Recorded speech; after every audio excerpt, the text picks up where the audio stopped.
Nabuhay muli. Tagumpay o kabiguan nakasalalay na lahat dito.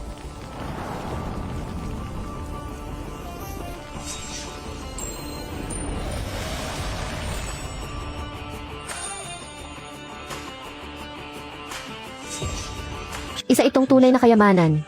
Hindi ko alam kung ano ang mangyayari kapag ininom ito ng direkta.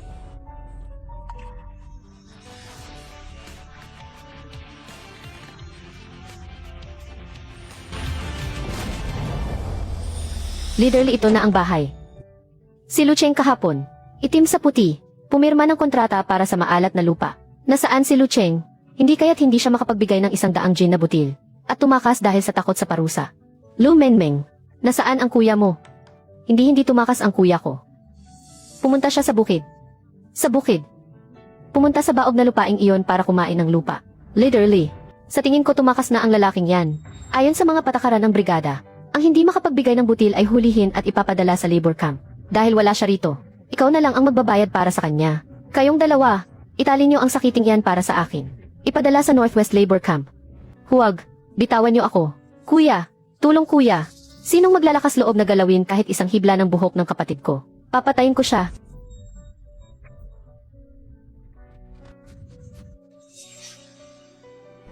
Kuya. Lucheng, bakit ka bumalik na may tulak-tulak na sirang kariton? Huwag mong sabihin sa akin. Ginamit mo tong basahan para takpan ang isang kariton ng lupa. Para subukang lokohin si Kapitan Lee, ano?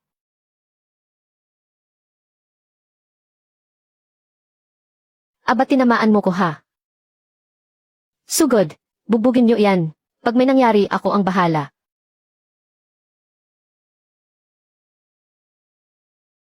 Idilat niyo ang mga mata niyo at tingnang mabuti. Trigo ba yan o ginto? Ang kalidad. Ang dami ng ani. Saan mo to nakuha? Impossible. Saan ka nagpunta sa loob ng isang gabi para makakuha ng ganito karaming ani? Siguradong ninakaw to. Lucheng, saan ba talaga galing itong trigo mo? Kung hindi po naniniwala si Kapitan Lee, sumama po kayo sa akin para malaman nyo. Sakto, yung mga trigo sa bukid ko. Hindi ko kayang anihin ng mag-isa. Anong hindi mo kayang anihin yung trigo sa bukid mo? Sa'yo pa talagang kapirasong lupa. Makakapagpatubo ka pa ng ani. CJ, kung ganoon, puntahan natin para makita. Trigo 2. Impossible. Pero lupang maalat to. Paanong makakapagpatubo to ng trigo? Pek. Siguradong pek to. Kung totoo ba o hindi, sa tingin ko si Kapitan Lee, ay alam na po siguro ang sagot. Kapitan Lee, ang ambag na ani para sa lupain kong to, ay 100 kilo, tama po ba? Alam kong hindi rin madali para sa ating grupo. Para suportahan ang pag-unlad ng komunidad, doble ang ibibigay ko. Mag-aambag ako ng 200 kilo. Kapag naiulat to sa komuna, napakalaking karangalan nito. Sa susunod na taon, mapopromote na ako bilang direktor ng komunidad. Kapitan Lee, siguradong peke to. Huwag na huwag kang maniwala sa kanya. Siguradong may kalokohan dito. Hulihin muna siya. Hulihin siya. Tignan natin ngayon kung sino sa inyo ang mga ngahas na galawin si Ginoong Lucheng. Kahit isang hibla lang ng buhok. Wang Dafyu, tigilan mo na iyang pagiging basagulero mo rito. Yang mga ganyan mong galawan. Si kasamang Lucheng ay kusang loob na dinoble ang ambag na butil sa publiko. Siya ang ating dakilang bayani sa produksyon. Tapos sasaktan mo pa siya. Dalhin mo ang mga tao mo at umalis kayo. Kapitan Lee, mamaya, personal ko itong dadalhin sa istasyon ng butil sa bayan. Gamit ang pangalan ng ating brigada para ambag ang mga butil. Ang matitira, ako na ang bahala. Sige, napakabuti talaga ng kalooban ni kasamang Lucheng. Menmeng, alak mong mabuti ang pinto, hintayin mo si kuya. Kapag nakapag-ambag na si kuya ng butil, babalik ako para ilibre ka ng karne. Kuya, naniniwala ako sa'yo.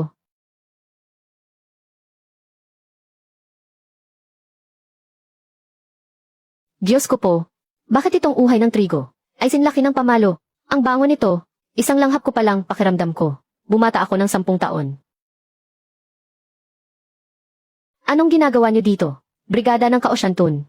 Lucheng, para mag-ambag ng butil sa publiko. Ito ang resibo. Ang matitira, ibebenta ko sa gobyerno sa itinakdang presyo. Tiyo, huwag kang magpaloko sa kanya. Isa lang siyang lasinggot sugador. Ang lupaing iyan ay sa buong nayon. Ang pinakamaalat at tigang na lupa. Paanong makakapagtanim dyan ng himalang trigo? Siguradong ninakaw lang iyan. Lesiw, pagsasamantala, pag nanakaw sa yaman ng bayan. Hepe ng seguridad, itong mga nakaw na hindi malinaw kung saan galing. Kumpiskahin ninyo para sa gobyerno. Harap-harapan na itong pagnanakaw ah. Ano man nalaban ka pa. Bubugin iyan. Tigil.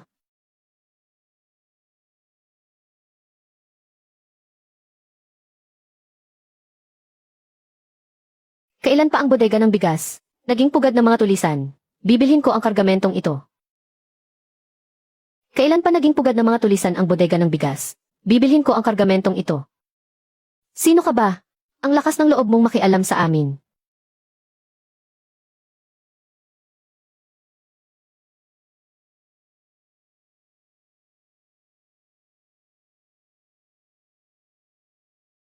Kulay ginto.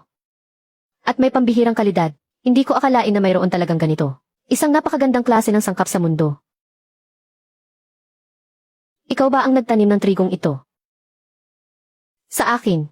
Mga gwardya. Ano pang tinatayo-tayo ninyo dyan? Itong pakialamerang babaeng ito. Dakpin ninyo kasama ng batang iyan. Walang modo. Tingnan natin ngayon kung sino ang mga ngahas na galawin ang trigong ito. Long.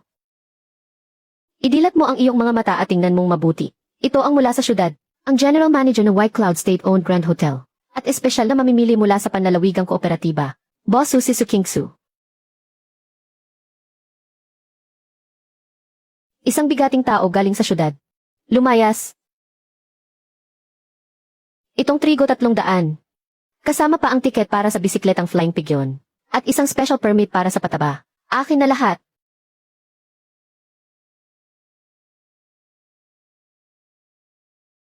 300. Katumbas na yan, ng isang taong sahod ng manggagawa sa syudad. At yung tiket pa sa bisikleta. Isa yung kayamanan na hindi mabibili ng pera. 300. Kung kukunin ko ito. Siya na isang hamak na sugarol. Bakit siya yayaman? Isang maayos na kasunduan. Mga kabaryo, nagpatawag ako ng pulong ng buong baryo ngayon, para ayusin ang hindi patas na pamamahagi ng lupa sa ating baryo. Na matagal ng problema. Yung maalat na lupa ni Lucheng, matapos ang muling pagsusuri ng barangay, ay pag-aari ng ating komunidad, isang napakaswerteng lupain. Yung kontratang pinirmahan niya dati, ay lubhang nakakasama sa interes ng komunidad. Kaya naman, opisyal kong ipinapawalang bisa ang kontrata. Sobrang sakim naman ng kapitan. Nakita lang na yumayaman si Lucheng, hayagan na kung magnakaw. Itli ayaw mo na bang mabuhay? Kapag kinalaban mo ang pamilya Wang, paano ka pa makakagalaw dito sa baryo? Itong mag-ama ay talagang walang kabusugan. Sobra na ang pang-aapi. Siyempre, hindi rin naman pwedeng hindi magbigay ng daan para mabuhay ang barangay. Yung Yinfeng Ridge sa hilaga ng baryo. Simula ngayon ay sa iyo na Lucheng. Galingan mo. Huwag mong bigwin ang pagtitiwala ng barangay. Yang lugar ng Yinfeng Ridge ay isang patay na lupa kung saan walang tumutubong damo. Nga pagsapit ng hating gabi nagiging yelo. Wala man lang kahit anong nabubuhay. Sa ganoong klaseng lugar, hindi ba nito itinutulak ang mga tao? Sa bingit ng kamatayan, na-detect na ang host ay nahaharap sa matinding pagsubok at pang-aapi. Sinisimulan ang misyon para malampasan ang paghihirap. Paunang inilalabas ang alas para sa misyon. Isang god level na pambihirang buto. Buto ng strawberry na may elemento ng yelo at apoy. Ang banal na prutas na ito ay tumutubo sa lugar kung saan nagpapalitan ang matinding lamig at init. Kapag hinog na hindi lang ito masarap, mayroon din itong himalang nakakabuhay ng patay. Sagot ka ng system. Yinfeng Ridge. Tamang-tama sa gusto ko. Wang Changgi, para mo na ring binigyan ako ng tunay na sisidlan ng kayamanan, at ipinilit mo pa sa akin. Na-detect ang pagbabago sa pagmamay-ari ng lupa, pilit bang babawiin ang Taixi Spirit Spring. Ang angas naman talaga ng sistem na to, kaya papala nitong bawiin ang mga bagay-bagay. Pero huwag muna sa ngayon. CJ, itong Yinfeng Ridge, tatanggapin ko.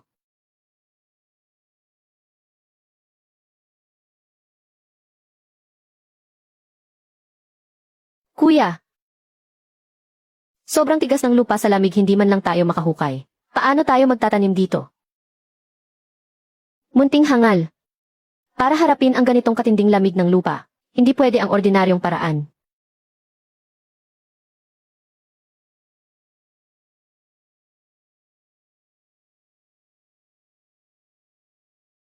Kuya, anong klaseng buto ito? Bakit umiilaw?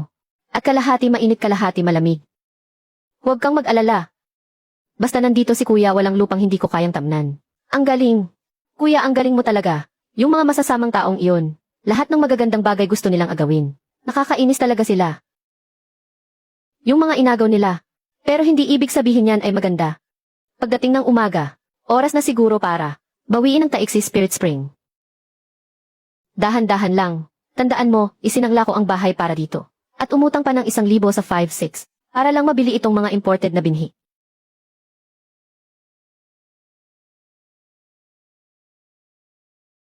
Itay, sumibol na.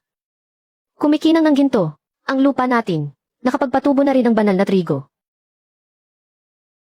Sabi ko na nga ba, itong lugar na ito, ay isang primera klaseng lupain na may magandang feng shui. Ngayon, sa ating pamilyang Wang na ang lahat ng ito. Itay, kaninang umaga, nagpasabi na ako sa kakilala ko sa bayan, para magpadala ng telegrama kay Boss Su sa Kapitolyo. Sinabi kong meron tayo, ng isang malaking batch ng primera klaseng gintong trigo. Sabi ni Boss Su, bukas ng umaga, siya mismo ang pupunta kasama ang mga tauhan niya para kunin ito. Magaling! Pagdating ni Boss Su bukas, yayaman na ang pamilya natin.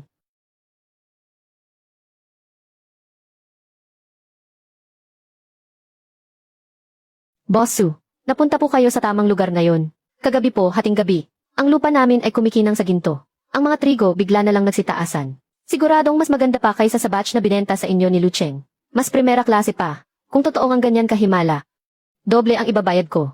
Ituro mo na ang daan. Boss Su, tingnan niyo po. Paanong nangyari to? Kagabi lang kumikinang pa to. Ang mga trigo ko.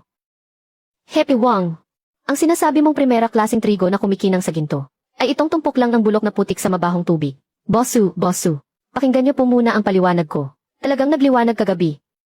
Siguradong may gumawa ng kalokohan. Umalis kayo.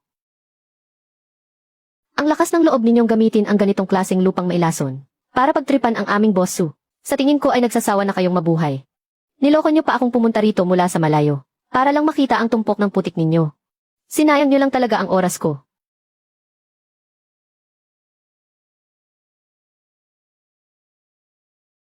Patay na. 1,000 sa pautang na may mataas na interes. Wala na ang lahat.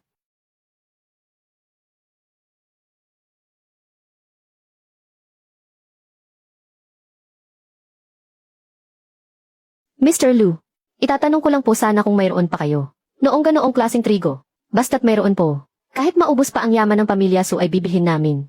Kung hindi ako nagkakamali, binibili ninyo ang bagay na iyan, Miss Su, para makapagligtas ng tao, hindi ba? Sa totoo lang po, may malubhang sakit ang lolo ko. Malubha na ang organ failure sa buong katawan niya. Ang pinakamagagaling na doktor sa kabisera ay nagbigay na ng taning sa buhay niya. Sabi nila ay 2 araw na lang ang itatagal niya. Tanging ang trigo niyo lang po. Pagkatapos niyang kainin iyon, gumaan ang mga sintomas niya.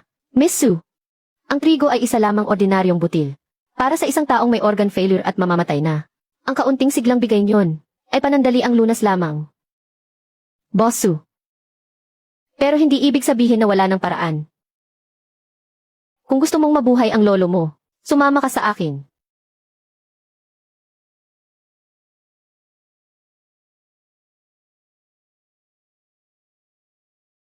Mr. Lu, bakit niyo po ako dinala rito? Ano po ang mayroon dito? Isang bagay na makapagliligtas sa buhay ng lolo mo. Ah, Long, halika tingnan mo ito. Sa ganitong klaseng lugar, posible bang may tumubo? Isuhuwag na po kayong magbiro. 3 henerasyon na kaming magsasaka. Ang kalidad ng lupang ito, sa isang tingin pa lang ay alam ko na. Ang lupang ito ay mas matigas pa sa bakal sa sobrang lamig. Puno ng nakalalasong lamig ang lupa. Ito ay masahol pa sa maalat na lupa. 10,000 beses pa. Iyan ay dahil sa inyong kaalaman, na masyadong mababaw. Tingnan ninyo.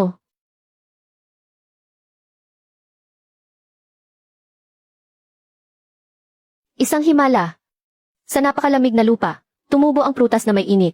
Pagtatanim pa ba ito? Ang nakakatakot na sigla sa loob ng prutas na ito. Ramdam ko kahit sa malayo. Basta ang lolo mo ay may huling hininga pa. Kainin niya ito. Kahit si kamatayan ay hindi aasa na maagaw ang tao mula sa kamay ko. Lu, alam kong mahalaga ito. Hindi matutumbasan ng pera. 500 na lang ang pera ko ngayon. Ipinapangako ko na sa hinaharap sa probinsya, anumang gulo ang kaharapin mo sa sistema. Sagot na ng pamilyang Su.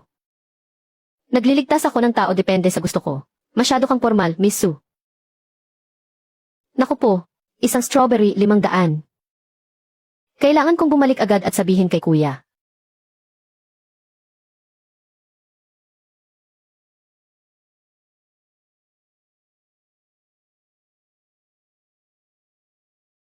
Lucheng, dumating na ang katapusan mo. Ang lason mong strawberry na puno ng pestisidyo ay nalason na ang matandang Su ng probinsya. Malubha na siya. Imposible, prutas ng engkanto ang tanim ng kuya ko. Paanong magiging lason iyon? Tingnan mong mabuti. Ang walang kwenta mong strawberry. Nandito ang lahat ng resulta ng laboratorio. Ang ebidensya ay hindi matitinag. Lucheng, ngayon din. Ibigay mo agad yung basura mong strawberry. Dalhin mo sa amin para wasakin. At magbayad ka pa ng 8,000 piso para sa piyansa. May mga koneksyon kami sa munisipyo. Kaya pa naming siguraduhin na mabubuhay pa yung sakitin mong kapatid. Hinahabol na kami ng mga pinagkakautangan. Desperado na sila. Gusto niyong nakawin ang pera ko. Sa tingin niyo, kaya niyo ko, mga palamunin kayo. Leche. Nasa bingi ka na ng kamatayan, ang yabang mo pa rin. Mga pare, bugbugin niyo. Tira niyo lang siyang buhay para makapirma. CJ. Nabuhay akong muli. Uminom ako ng milagrosong tubig para palakasin ang katawan ko. Sa tingin niyo ba talaga, ako pa rin yung dati, na mahina't walang kwentang sugarol?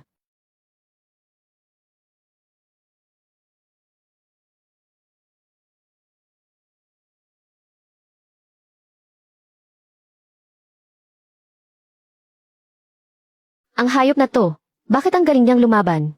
Halimaw.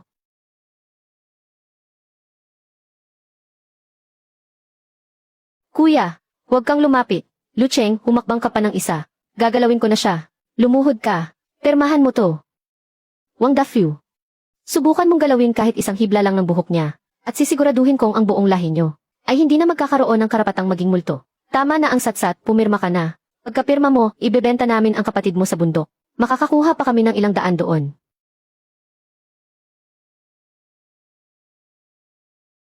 Tingnan natin kung sino ang maglalakas loob. Su. Lolo Su.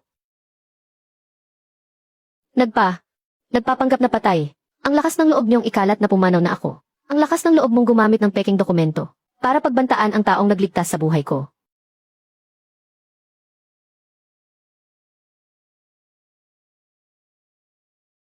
Ayos lang, nandito si kuya. Mr. Lu, ang pagliligtas niyo sa buhay ko ay hinding-hindi ko malilimutan. Patawad at hinayaan kong matakot kayo at ang iyong kapatid. Nahuli ako ng dating matandang Su, hindi po pagkakaunawaan lang ito. Isa lang itong malaking pagkakamali. Itong suwail kong anak ang may gawa nito. Wala akong kinalaman dyan. Matandang Su, ano po sa tingin ninyo? Paano natin ayusin ito? Ang sino mang manakit sa tagapagligtas ko sa probinsyang ito ay parang pinatay na rin ang buong pamilya ko. King Su. Tawagan mo agad ang munisipyo. Inabuso ni Wang Changgi ang kanyang kapangyarihan. Lagot na. At para naman dito, kay Wang Dafu na nanaga ng tao. Ibigay niyo sa mga pulis. At yung utang nila sa pautang. Sabihan mo ang pinagkakautangan. Ayon sa batas ng kalye, pilitin mong magbayad ng todo. Hindi.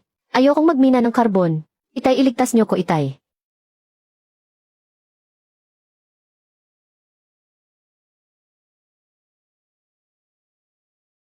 Mr. Lu. Bukas sa Kapitolyo ng probinsya, magkakaroon ng pinakamalaking subasta ng mga primera klaseng produktong agrikultural. Hinihiling ko po sana na dumalo kayo bilang pangunahing panauhin ng pamilya Su. Ang inyong Ice Fire Strawberries ay siguradong magiging sikat sa buong probinsya. Kuya, may malalaking bahay ba sa Kapitolyo? At maraming masasarap na pagkain. Dahil si matandang Su na ang nagsabi, siguradong pupunta ako.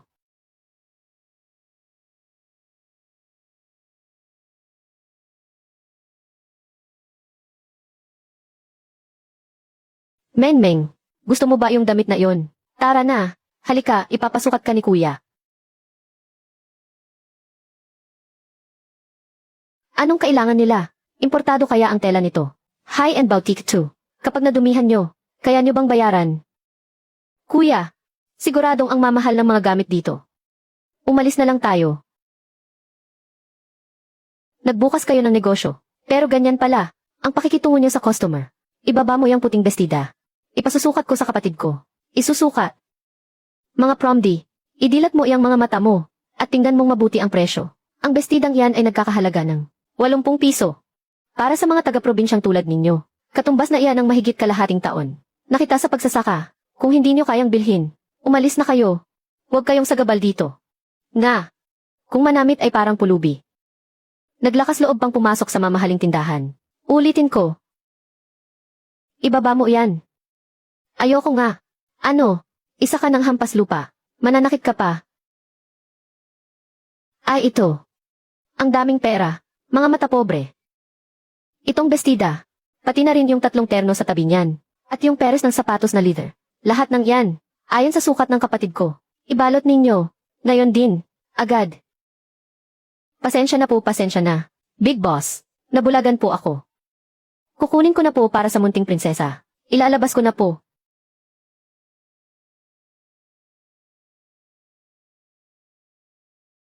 Ang ganda.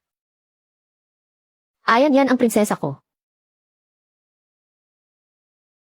Kuya, salamat sa'yo.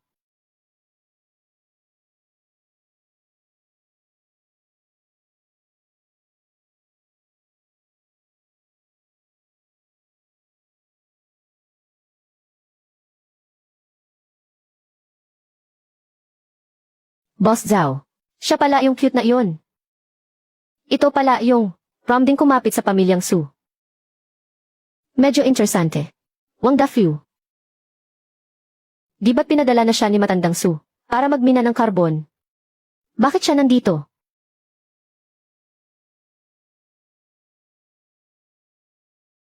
Lu Cheng. Hindi mo inaasahan, no?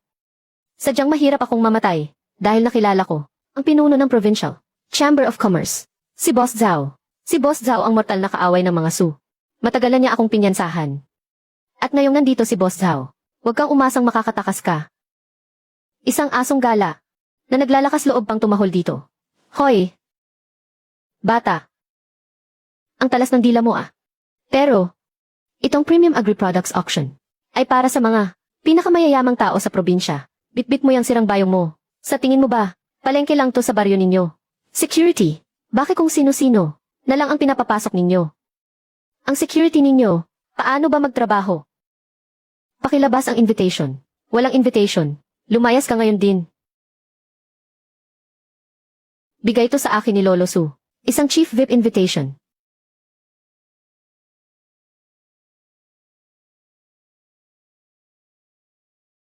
Invitation ni Lolo Su.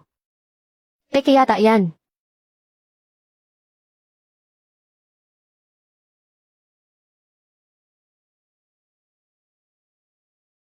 Titingnan natin ngayon kung paano ka pa makakapasok sa gate na to.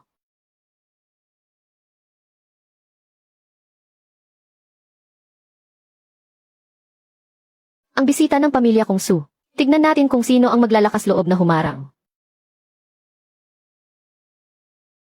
Miss Su. Boss Zhao, presidente ka pa naman ng Chamber of Commerce. Pero kailangan mo pang pumunit ng invitation. Napakababao ng mga paraan mo. Kaya pala ang pamilya ninyong Zhao ay laging nasa ilalim lang ng pamilya naming Su. At tinatapakan lang namin. Su King Su, huwag kang masyadong mayabang. Sa auction ngayon, ang labanan ay kung kaninong paninda ang mas matindi. Hindi kung sino ang mas matabil ang dila. Tara na. Mr. Lu, pasensya na po talaga. Naabala pa kita. Ang ganda-ganda ni Menming ngayon. Halika, sumama ka sa akin sa loob. Nagpareserba ako ng pinakamagandang pwesto. Salamat, President Su. Anong nangyari kay Miss Su? Nagdala ng isang hampas lupa at pinaupo sa unang hilera. Ano kayang laman ng sirang bayong na iyan? Kamote o patatas kaya? Mga kaibigan, ang susunod ay handog ng Zhao Chamber of Commerce. Ang pinakatatanging hiyas, isang 100 taong gulang mula sa bundok ng Chiangbai. Pinakamataas na uri, naligaw na ginseng, ang panimulang tawad, 10,000. Binibining Su, nabalitaan ko na ang pamilya ninyo ay may dala ring dekalidad na produktong agrikultural. Para sa final, ilabas mo na, para naman masilayan ng lahat. Hindi kaya iyan, ang dala ng binatang katabi mo, na mga paninda sa basket. Nga, hoy Promdi, ilabas mo na iyang basura mo, at ipagyabang. Sige dahil gusto mong makita. Idilat mo iyang mga mata mo, at tingnan mong mabuti.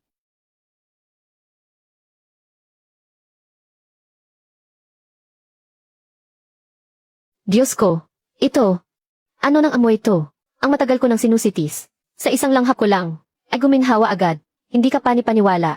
Pakiramdam ko ang buong katawan ko ay puno ng lakas. Ito na kaya, ang maalamat na mahiwagang prutas. Impossible. Hinding-hindi ito possible. Paanong magkakaroon sa probinsya ng ganitong bagay? Ginoo, para sa pambihirang kayamanang ito, Magkano po ang panimulang presyo ninyo? 50,000 ang alok ko. Hindi. 100,000. Itigil niyo iyan. Huwag kayong lahat magpaloko. Mula ako sa Panalawigang Akademya ng Aghampang Agrikultura Model. Senior Researcher. Ang hawak kong lab report ay nagpapatunay na hindi ito ordinaryong prutas, kundi isang mutant na laso na may sobrang radioactive chemicals. Para pabilisin ang paghinog nito. Ano? May radioactive na lason. Isang kagat lang, at mamamatay na kayo. Kaya pala ang pangit ng itsura. Iniutos kong sirain yan ngayon din. Galing mo, Lucheng. Gusto mo bang lasunin ang lahat ng mayayaman sa buong probinsya? Mga gwardiya, bilisan nyo at hulihin ang mamamatay taong to na naglalason. Hay nako, ang mga taga-probinsya ngayon, para lang kumita ng pera, gagawin ang lahat kahit masama pa. Miss Sue, naloko ka ng husto ng probinsya nung to. Galing sa Provincial Academy of Agricultural Sciences, isang advanced na lab report. Ang bilis niyo naman kumilos. Siyempre, ginagamit namin ang pinakamodernong imported na equipment. Kalokohan, itong premium strawberries ko, mula ng pitasin hanggang ngayon, sa pinakamatagal, ay hindi pa lumalagpas ng 3 oras. Kahit pa sa Kapitolyo, ang pinakamabilis na laboratorio, para makagawa ng kumpletong radioactive element screening, ay kailangan ng hindi bababa sa 2 araw. Itong report mo, hindi lang petsa kahapon, pati yung pulang tinta ng selyo, hindi pa tuyo. Matabang Zhao, naghanap ka pa ng peking testigo para guluhin ang lahat. Ito, baka yung eksperto. Nagkamali lang sa petsa, pero siguradong may problema ang prutas na to. Ang isang normal na strawberry. Paanong magiging ganito ang itsura? Sino ang mga ngahas kumain nito? Dahil sa tingin ninyo ay mailason ito. Kung ganoon ay hahayaan ko ang kalikasan na magpatunay. Iyang napakagandang klivya sa paso. Sa tingin ko, mahigit kalahating buwan na siyang tuyot, hindi ba? Dapat ay isa yan sa mga item sa auction ngayon. Pero bigla na lang nagkarutrot kagabi. Kaya nasira na. Itatapon na sana namin ang mga nakalalasong kemikal. Pinapabilis lang nito ang pagkasira ng buhay.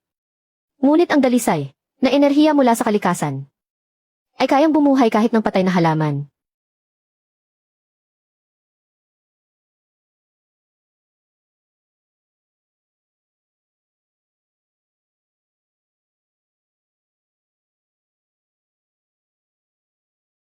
Ano? Labag to sa mga batas ng biology. Isang himala. Isa itong himala sa agrikultura. Tapos na ang lahat. Boss Zhao. May tuturing pa ba itong lason? Peke, lahat yan peke. 100,000. Akin na ang strawberry na ito. Magbabayad ako ng 100,000. Huwag ninyo akong agawan. Dadalhin ko ito para iligtas ang aking nag-aagaw buhay na ama. Lumayas ka. 150,000 sa akin. Sa akin ninyo ibenta, Master Lu. Babayaran kita ng 150,000.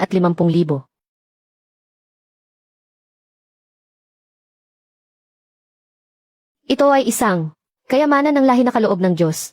Kung makukuha natin ang genes nito, ang kumpanya natin, ang mumonopolisa sa buong merkado ng agrikultura sa mundo. Boss, nalaman ko na ang background ng lalaking ito. Ang pangalan niya ay Lucheng. Galing siya sa isang lugar na tinatawag na isang liblib na baryo ng Kaosyan. A-report agad sa ating Transnational Green Legion. Sabihin mo na itong prutas na ito ay gumamit ng sa ating konsorsyo na nawala noong nakaraang taon na core patented technology. Gusto kong itong magsasakang Chino na to ay isuka ang lahat hanggang sa huling buto niya. Mr. Lu, ito na po pagkatapos bawasan ng processing fee. Ang 150,000 cash. Itong Ice Fire Strawberry ninyo ay isang himala. Sa susunod kung mayroon pa kayong ganitong klaseng produkto, sana kami ang unahin ninyo.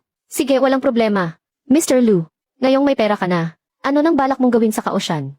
Develop ang bundok at magpagawa ng mga kalsada para magtayo ng para sa ating mga Chino ng sarili nating world-class na ecological farm. Talagang iba si Mr. Lu. Kung ibang taga-baryo lang yan, siguradong itatago na lang nila ang pera para mabuhay ng payapa.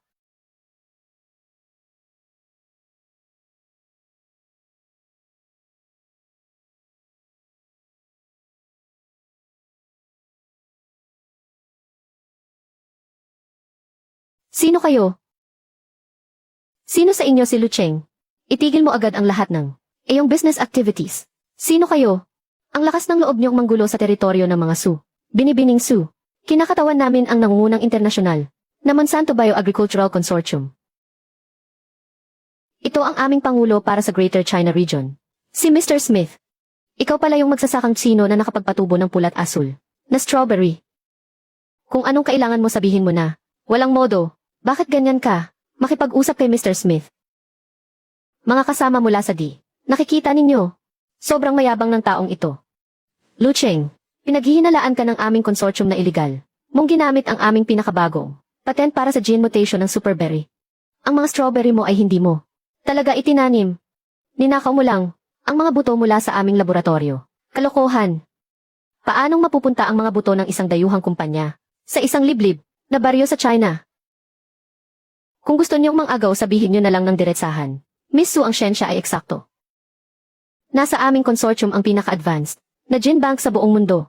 Hinihiling naming ipasara agad ang lahat ng sakahan ni Lu Cheng sa Ocean Village. At isuko niya ang lahat ng pamamaraan sa pagpapatubo ng mga buto. Kung hindi, magsasampa kami ng kasong transnasyonal. Hindi lang siya pagbabayarin namin ng 10 milyong dolyar. Pati na rin ang pamilya niyong Su ay iba-blacklist namin sa lahat ng import at export. President Su, may pressure mula sa labas at sineseryoso rin ito ng mga nakatataas. Away sa intellectual property laban sa mga dayuhan. Ayon sa patakaran, bago matapos ang investigasyon, ang mga produktong agrikultural ni kasamang Lu Cheng hindi na talaga pwedeng ibenta sa merkado. Lu Cheng, ang mga dayuhang kumpanyang iyan ang pinakamagaling gumamit ng patent war para pabagsakin ang iba. Huwag mo silang sabayan. Papakiusapan ko ang lolo ko na makipag-ugnayan sa mga nakatataas. Ibinigay na ang gantimpala, sinaunang agricultural atlas ng China, isang set ng mga sinaunang buto. Ninakaw niyo ang aming gene patent. Tama. Sa buong mundo kami lang ang may hawak ng ganitong teknolohiya. Ha ha ha. Isang grupo ng mga magnanakaw na wala pang 200 taon ang kasaysayan. Pumunta sa lupain ng China na may 5,000 taon ng sibilisasyon sa agrikultura para makipag-usap sa akin tungkol sa agricultural patent. CJ, hindi ba't gusto niyong magsampa ng kaso? Tinatanggap ko. Pagkatapos ng 3 araw, sa korte ng probinsya, dadalhin ko ang mga bagay na iniwan ng aming mga ninuno sa harap ng media ng buong probinsya para hubaran ang maskara ninyong mga bayopirete.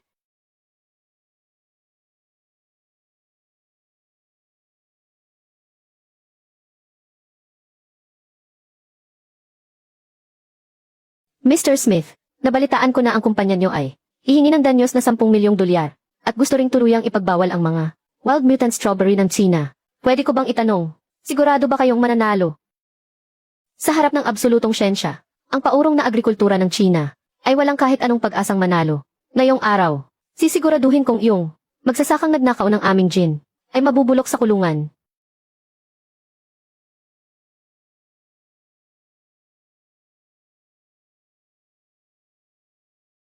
Isa lang siyang hamak na taga-bukid.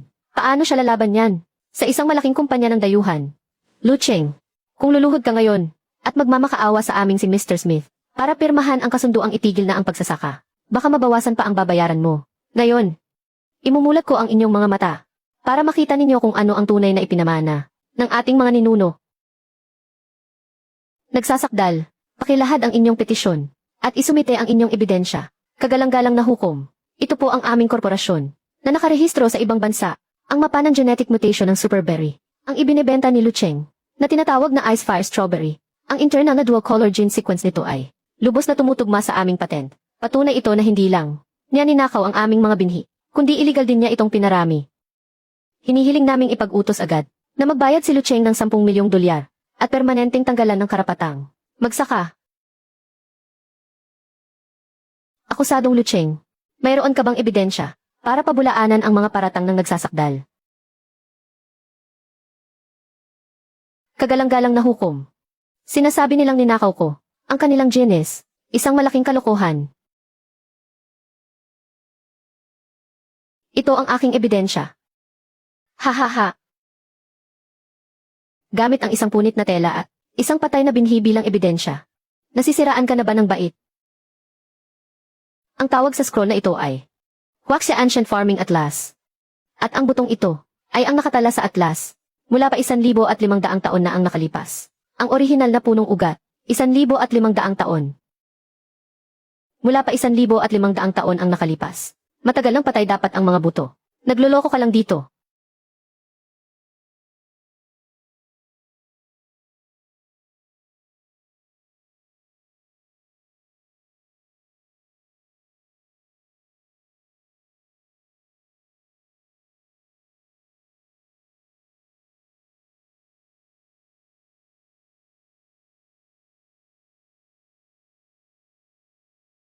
Oh my God! Isang kumpletong orihinal na double helix. Ang ganitong kadalisayan ng lahi. Isa itong perpektong likha ng natural na ebolusyon.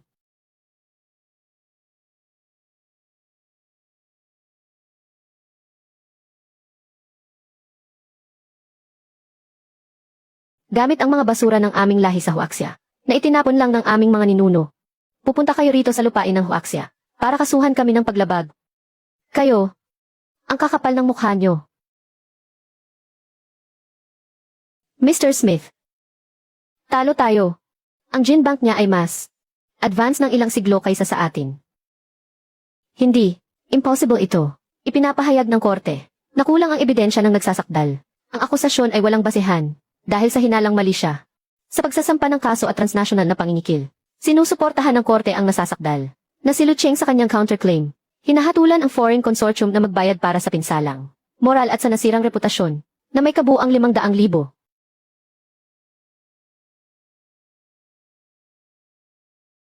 Mga buwisit na taga-Huaxia. Buwisit kang Lu Cheng ka. Hinding-hindi ko. Papalagpasin ang Kaocean Village na iyan. Boss Smith. Huwag po kayong magalit. Ako po ang village chief ng Kaocean Village. Ang anak ko pong si Dafu ay labis ding pinahamak ng Lu Cheng na iyan.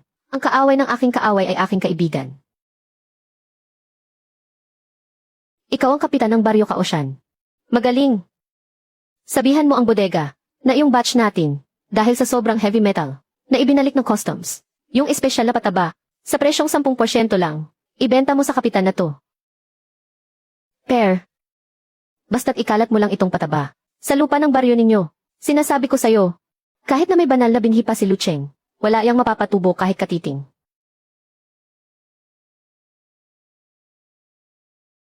Mga kababayan, ito'y personal kong, ginamitan ng malakas na koneksyon sa Kapitolyo, para makuha mula sa mga dayuhan, itong imported na espesyal na pataba. Yung malaking dayuhang boss, nagbigay ng espesyal na presyo.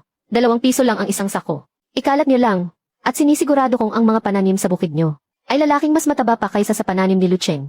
2 piso. Yung enzyme sa kooperatiba, 5 piso pa nga si. Kapitan, bigyan mo ako ng 10 sako. Ako rin gusto ko ng 5 sako. Yumaman na iyang si Lu Cheng ngayon, pero hindi man lang tayo tinutulungan. Magtanim na lang tayo ng sarili. Teka lang. Hindi pwedeng bilhin ang patabang iyan.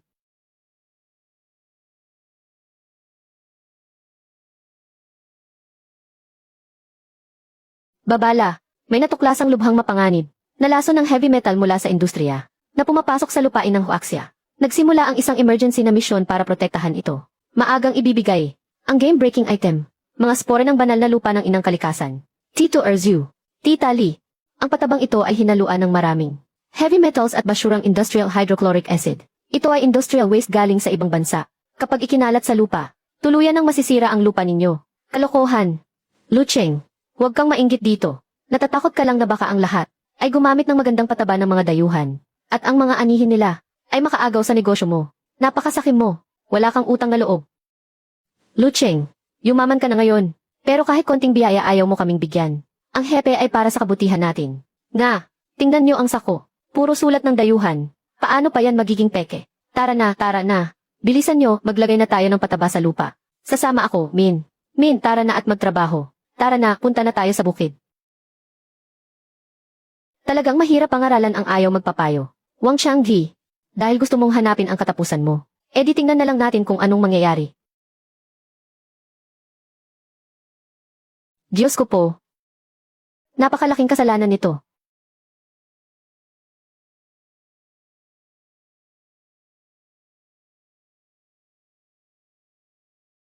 Sira na lahat.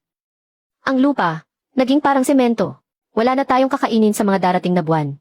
Huwag kayong mag-alala, sabi ng amo nating dayuhan. Tinatawag daw itong soil detoxification reaction. Ang kailangan lang daw ninyo ay gumastos pa ng 10 piso para sa isang bote at bilhin ang produktong kasama nito. Espesyal na pampaluwag ng lupa. Siguradong manunumbalik sa dati ang lupa. Wang Xiangji, ikaw na magaling. Nilason mo ang buong baryo natin. Tapos ngayon gusto mo pa lokohin kami para makuha ang pinaghirapan naming pera. Papatayin kita.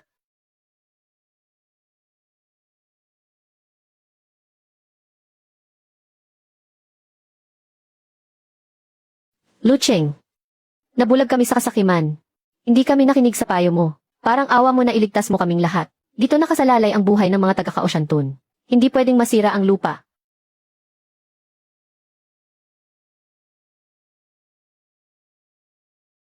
Buksan ang daluyan. Pakawalan ang tubig.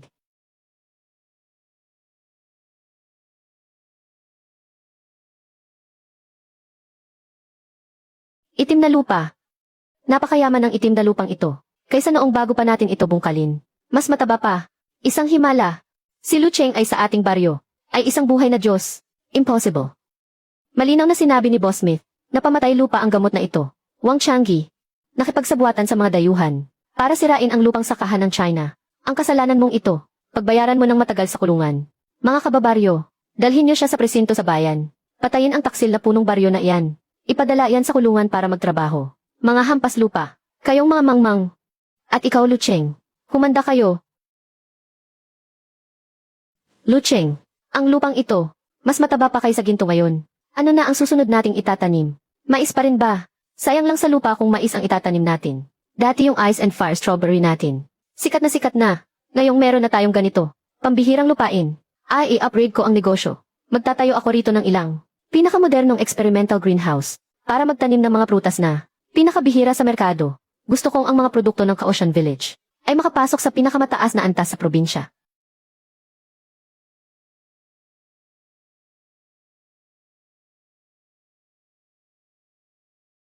Hukayin nyo hanggang sa maubos.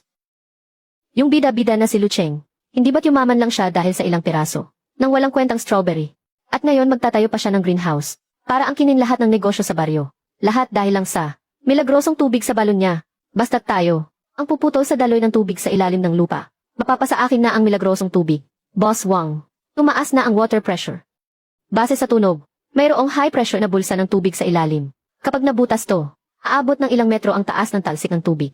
Lu Cheng, sinira mo ang kabuhayan ko, at ipinakulong mo ang tatay ko. Bukas ng umaga, ilalagay ko na ang milagrosong tubig mo sa bote at ibebenta sa probinsya. Gusto kong makita mo ang sarili mong mga pananim na mamatay sa uhaw.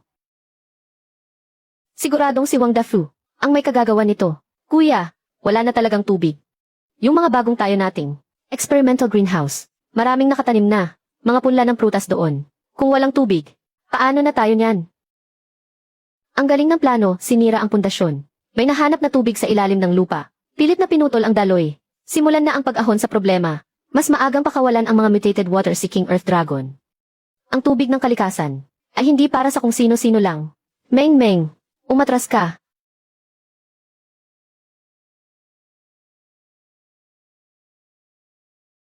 May tubig na, Boss Wang. Sobrang lakas ng pressure. Puputok na ang tubig. Pera na to.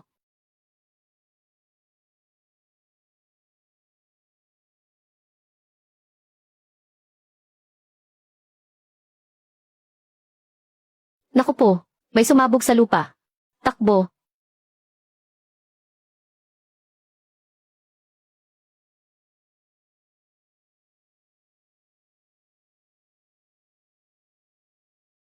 Wala na ang lahat. Ang huli kong yaman. Diyos ko, bulag ka ba? Lu Cheng, kahit maging multo ako, hindi kita palalampasin. Ano bang klaseng bato to? At iba naman ito inaapi ako.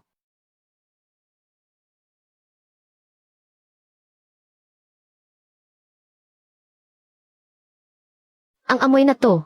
Ang hugis na to. Black truffle. Ito yung sa mga dayuhan. Ang itim na diamante sa hapagkainan. Libo-libo ang halaga ng bawat gramo. Ganito kalaki. Yayaman na ako.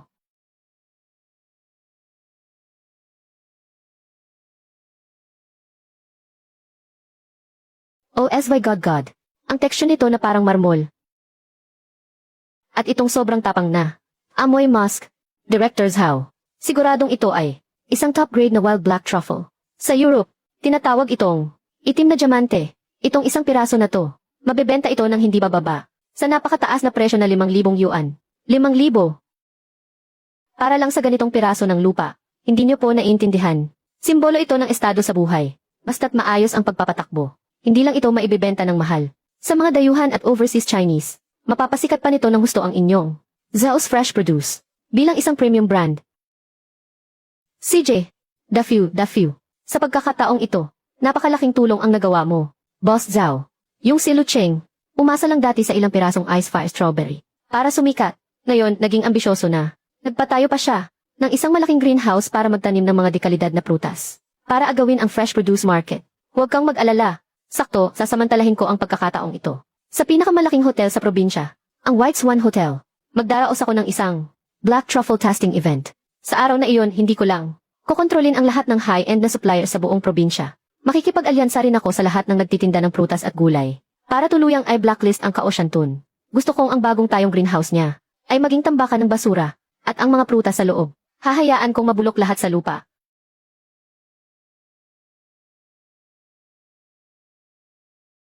Lu Cheng, may problema. Si Boss Zhao may hawak na hindi ko alam kung saan. Nakuha na isang pirasong dekalidad na black truffle. Hindi lang siya naging headline sa mga dyaryo. Sinamantala pa niya ang pagkakataon para pag-isahin ang mga negosyante sa probinsya. 80% ng mga distributor ng sariwang produkto ay pinipilit nilang pumili ng panig. Black truffle. Kaya naman pala nitong mga nakaraang araw, ang mga prutas at gulay na ipinapadala natin ay ibinabalik lang din ng buo. Boss Lu, hindi sa ayaw naming tanggapin. Nagbanta kasi si Boss Zhao na sinumang kumuha ng produkto mula sa Kaoshantun ay hindi na makakakuha mula sa kanya ng quota para sa hiniwang black truffle. Ngayon sa sentro ng probinsya, nagkakagulo na ang mga big boss. Araw-araw silang pumipila sa pamilya Zhao para magmakaawa. Para lang sa 1 gramo ng truffle na iyon. Ito ay isang malisyosong monopolyo. Ang black truffle ay napakabihira, at maselan ang kapaligiran na kailangan nito para tumubo. Halos walang ganito sa buong bansa. Ginagamit ito ni Boss Zhao bilang alas niya. Gusto niya tayong tuluyang patayin. Sa ating kabuhayan dito sa Kaoshantun. Kuya, paano na ang mga laman ng greenhouse? Nating mga prutas. Hindi naman pwedeng hayaan na lang nating mabulok lahat, di ba? Na-detect na ang host ay dumaranas ng matinding panggigipit. IA-activate ang solusyon sa krisis. Maagang ibibigay ang alas para malampasan ito. Ang baboy na panghanap yaman. Lubhang pambihira. Napakamahal. Libo-libo ang halaga ng 1 gramo. Mr. Lu, bakit ka? Pinagtatawanan ko si Boss Zhao dahil wala siyang kamuwang-muwang. Miss Su, Menmeng, tara, isasama ko kayo sa bundok para kumuha ng supply. Ngayong araw, ipapakita ko sa tinatawag nilang Black Diamond na naging taga-Kaotian Village, Peche. Mr. Lu, ang sinasabi mong pagkuha ng stock ay, dalhin kami sa bundok para ipasyal ang baboy. Kahit na cute itong maliit na to, pero malulutas ba nito ang ating problema sa distribution? Huwag mo siyang maliitin. Sa Europa, ang pinakatradisyonal na paraan ng paghahanap ng truffle ay ang paggamit sa pang-amoy ng isang inahing baboy na sobrang talas. At itong sa akin ay pamana pa ng mga ninuno ko. Isang baboy na tagahanap ng kayamanan. Anong nangyayari kay Xiaobay? Ang lakas. May nahukay ako. Ito ay black truffle. Diyos ko.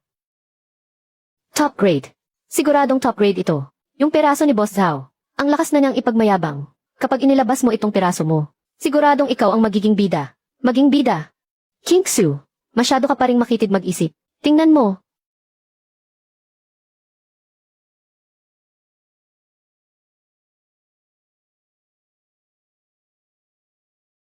Kuya, hindi ba't ang bagay na ito ay sinasabing mas mahal pa sa ginto? Bakit sa likod bundok natin? Parang mga patatas lang na tumutubo. Impossible ito. Huwag ka nang tumunganga dyan. Isa ko na natin. Hindi ba mahilig si Boss Zhao na gumamit ng hunger marketing? Ngayon gagamitin ko. Pisikal na paraan. Ang kanyang pedestal. Wasakin hanggang madurog.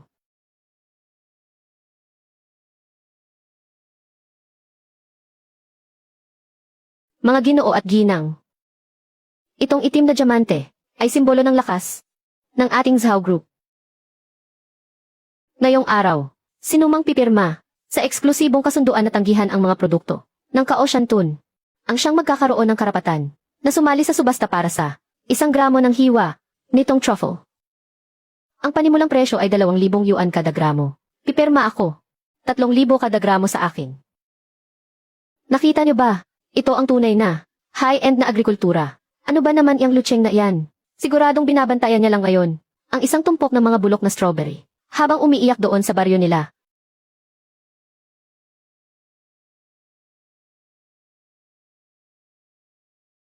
Mga gwardiya. Anong ginagawa ng mga gwardiya? Sino ang nagpapasok sa hampas lupang to na nagmamaneho pa ng traktora? Palayasin yan. Boss Zhao, narinig ko nagbebenta ka raw ng patatas. Kakahukay ko lang ng isang truck nito mula sa baryo. Dahil mukhang gustong-gusto mo, dinala ko talaga rito para sa'yo, panghulisali.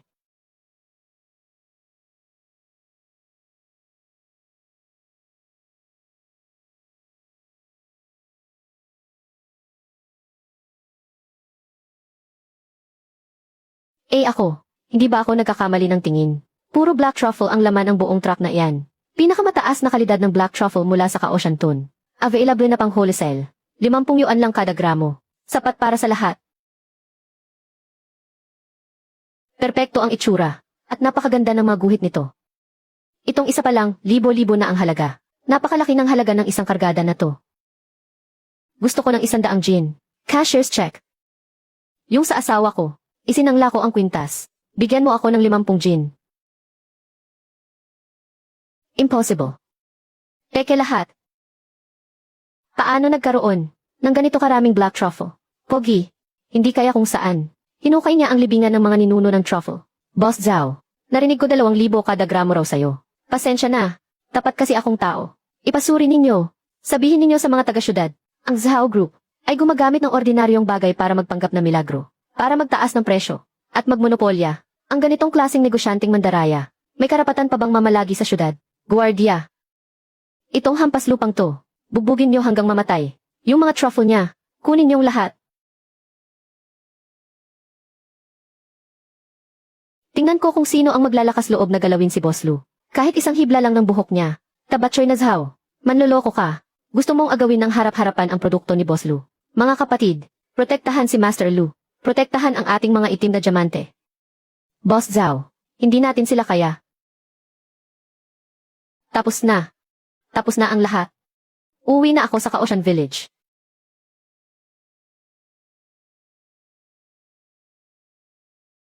Mr. Lu, bumagsak na si Boss Zhao. Pero ang mga bagsakan natin, ay ginulo na niya. Hindi tatagal ng 3 araw ang mga prutas na ito. Kung hindi natin ayusin agad, ang unang puhunan natin, ay malulugi lahat. Lu Cheng, ano nang gagawin natin? Ang pinagpaguran natin, ang perang pinaghirapan, nandito ng lahat. Natukoy ang kasalukuyang krisis ng host. Ina-activate ang breakthrough effect. Inilalabas ng maaga ang breakthrough card. Mabilis na paraan ng pag-ferment. Kayang mabilis na mag-ferment ng iba't ibang uri ng alak. May kasamang recipe. Espiritu ng 100 prutas para sa mahabang buhay. Malugi. Sa diksyonaryo ko. Walang salitang lugi. Kayong iilan. Ilabas ninyo ang lahat ng ating mga tapayan para sa alak. Kuya, gagawa ng alak. Wala naman tayong recipe para dyan.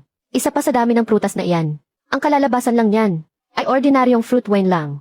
Hindi iyan mabibenta ng mahal. Hindi mabibenta ng mahal ang ordinaryong fruit wine. Paano kung ito'y isang espiritual na alak na nakakapagpahaba ng buhay? Mga kasama, sundin ninyo ang utos ko. Itong mga prutas na ito, tanggalan ninyo lahat ng buto, durugin, at isilid sa mga tapayan. Ngayong gabi, gagawa ako para sa ating Kaocean Tun ng isang tapayan ng alak na iyanig sa buong probinsya.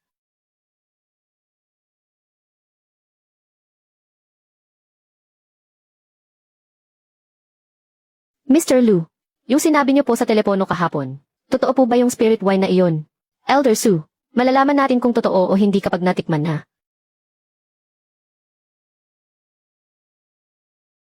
Ito ang Kaocean Tun.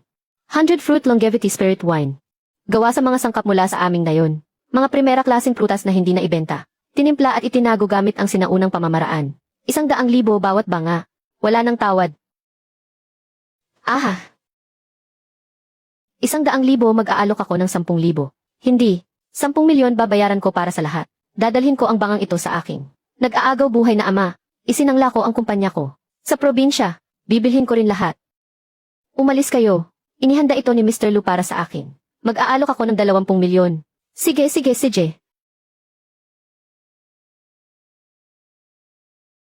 Baiwan, kailangan mong tulungan kaming mag-ama na makamit ang hustisya. Yang hinayupak na Lu Cheng na iyan. Hindi lang niya inagaw ang negosyo ng buong nayon. Pinakulong pa niya ako. Boss Zhao, may lumabas sa bundok ni Lu Cheng na mahiwagang tubig na nakakapagpahaba ng buhay. Yung spirit wine na pinag-aagawan ng mga mayayaman ay gawa mula sa mahiwagang tubig na iyon. Ang ganitong klaseng yaman ay napunta lang sa kamay ng isang hampas lupa. Talagang isang malaking pag-aaksaya.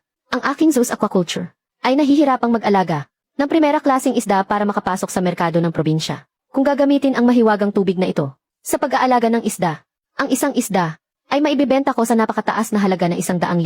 Pumunta sa Kaocean Village. Akin ang tubig na ito, sino nang maglalakas loob na pigilan ako. Puputulin ko ang kabuhayan niya. Anong ginagawa ninyo? Ito ang bumubuhay sa buong nayon namin. Kapag nawala ang tubig na ito, ang mga prutas at gulay sa greenhouse ay mamamatay lahat sa uhaw. Anong isinisigaw nyo? Ako si Zubaiwan ng Zeus Fishery. Tingnan niyong mabuti. Ito ang dokumento mula sa county 20 taon na ang nakalipas, na nag-aaproba sa patubig. Itong pinagmumula ng tubig sa ilalim ng lupa sa likod ng bundok ay nasa pangalan ko na ngayon at nasa ilalim ng pamamahala ng aking water plant. Ikaw si Boss Lou, hindi ba? Simula ngayong araw, ang mahiwagang bukal mo ay dapat lagyan ng aking metro ng tubig. Sa bawat 1 toneladang tubig na gagamitin, magbabayad ka sa akin ng 10,000 yuan bilang resource fee. Hindi ka magbabayad. Kung ganoon ang buong nayon nyo, ay maghintay na lang na mamatay sa tagtuyot. Haha, Lucheng.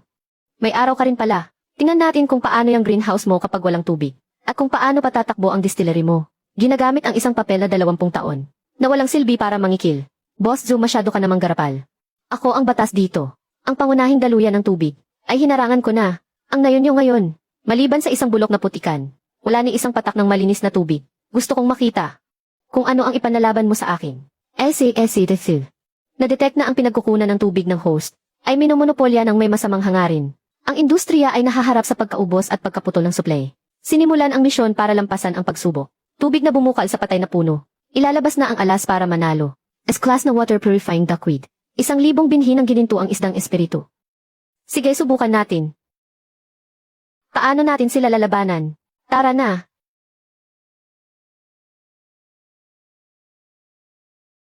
Kuya, pinutol ang pangunahing daluyan ng tubig. Anong gagawin natin ngayon? Lucheng, minonopolyo ni Zubaiwan ang karapatan sa mababaw na tubig. Kung hindi talaga, kaya lumipat na lang tayo. Marami akong alam na magagandang lugar. Lilipat. Dito na ako nagkaugat. Saka gusto ko rin namang subukan ng pangingisda. Ito ay... Kuya, saan mo nakuha to? Panoorin nyo at may ipapakita akong mahika sa inyo.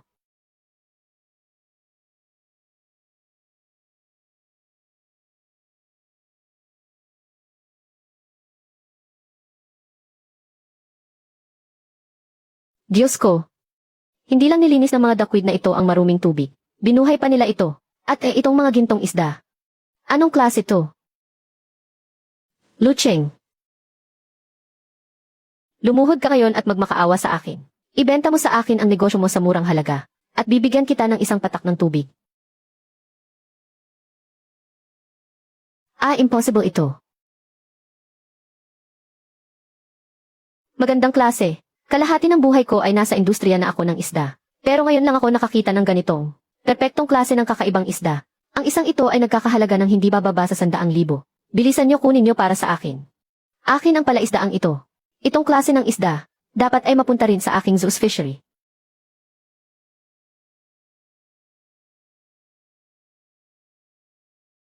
Ang tubig ko, kahit ang hari ng impyerno ay hindi maglalakas loob na inumin.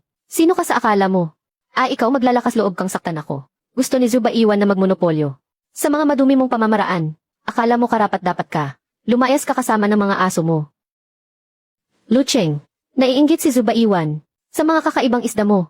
Baka mamayang gabi, magpadala siya ng tao para magnakaw. Magnakaw ng isda, hayaan mo siya. Itong batch ng mga isda ko ay kasalukuyang sumisipsip ng todo. At nililinis ang mga lason sa tubig. Puno ang katawan nila ng mga pinakanakamamatay na basura mula sa pabrika at heavy metals.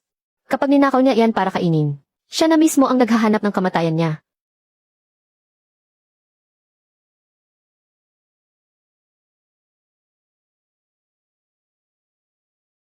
Nahuli na. Ang tataba naman ng mga isdang ito. Bilis ipadala niyo na kay Boss Zhu.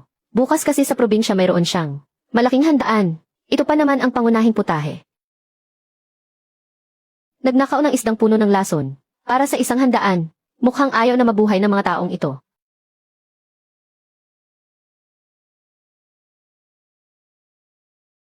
Hello, ito po ba ang County Health Bureau? Ako po si Lucheng ng Kaoshanton Brigade. Gusto ko pong formal na ireklamo ang Zeus Fishery sa hinalang paglalason. Bukas po kasi sa Provincial Grand Hotel sila maghahandaan. Yung batch ng isdang iyon ay mayroong sobrang nakamamatay na lason galing sa pabrika. Boss Zhao, kakaiba to.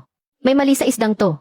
Parang mayroon itong sariling napakatinding lason. Ano nang kinatatakot niyo ako ang hari ng lamang dagat? Basta malaki ang isda. At mataba ang laman ayos na iyan. Hindi ka mamamatay sa kaunting lason lang. Dagdagan niyo pa ng pampaalis lansa. Iprito sa mainit na mantika sa malakas na apoy. Sa handaan bukas sa Provincial Grand Hotel.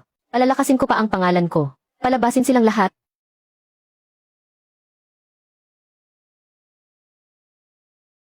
Mga kagalang-galang na bisita. Ito ay mula sa aking Zeus Fishery. Ang pinakabagong alaga naming primera klaseng lamang dagat. Sige, tikman ninyo. Ito ay napakabihirang makuha. At napakasustansya pa. Huwag munang kumain. May problema sa isdang ito.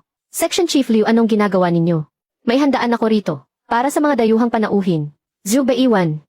Nakatanggap kami ng ulat mula sa grupo ng Kaoshantun. Isang formal na reklamo mula kay Lu Cheng. Nagsasabi itong ang mga isda mo raw ay naglalaman ng nakamamatay na lason mula sa industriya. At sobrang taas na antas ng antibiotics. Kailangan namin itong kumpiskahin ngayon din para suriin. Si Lu Cheng pala. Kaya naman pala, ang walang pusong hayop na yon ang may pakana nito. Section Chief Liu, mga ginoo. Mayroon kayong hindi nalalaman. Itong batch ng mga isda na ito ay galing lahat kay Lu Cheng. Mula sa palaisdaan niya. Siya mismo ang nag-alaga ng mga isdang may lason. Takot lang siyang managot, kaya sinadya niyang maunang magreklamo. Para siraan ako, at pabagsakin ang negosyo ko. Ano ang isda ay galing sa mismong nagreklamo. Totoong totoo po. Ang tauhan kong si Wang Dafu. Ang makapagpapatunay niyan. Section Chief Liu. Si Lu Cheng ang may gawa pero siya pa ang nag-aakusa. Siya ang salarin sa paglalaso na ito. Kailangan ninyong pumunta sa Kaoshantun at ipasara ang palaisdaan niya. Lu Cheng.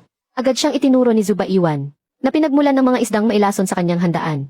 Lahat to galing sayo. Pinaghihinalaan kang nag-aalaga ng isdang may lason. Kaya kailangan naming isara at imbestigahan ang buong palaisdaan mo. Lu Cheng, hindi mo to inaasahan, no? Gusto mong isahan si Boss Lu namin. Pero sa huli, ikaw din ang napahamak. Yang palaisdaan mong may lason. Kailangang tabunan na ngayon. Zhu Beiwan, ikaw ang may gawa ng isdang may lason. Tapos ako pa ang sinisisi mo. Nag-report lang si Lu Cheng para makaligtas ng tao. Pero kasamaan pa ang isinukli nyo. Kapag may nangyaring masama, ako agad ang sinisisi nyo. Boss Zhou, ang galing mong magpasa ng sisi. Mas magaling pa kaysa mag-alaga ng isda. Pero dahil pinipilit mong may problema ang palaisdaan ko.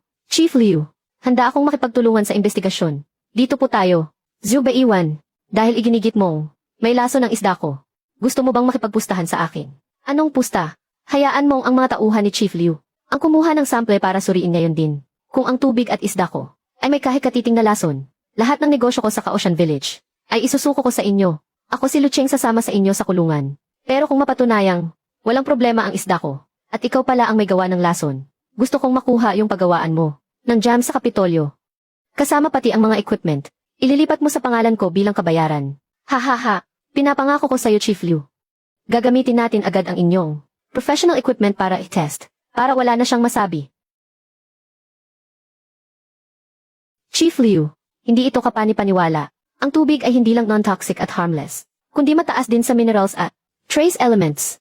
Umabot pa nga sa pinakamataas na level ng pamantayan para sa spring drinking water. Perpekto rin ang lahat ng indicators ng isda. Walang kahit anong industrial pollution o bakas ng chemical residue. Zhu Beiwan, hindi ba't sinabi mong ang kanyang fish pond ang pinagmumulan ng lason? Ano pa ang masasabi mo? Hindi. Impossible.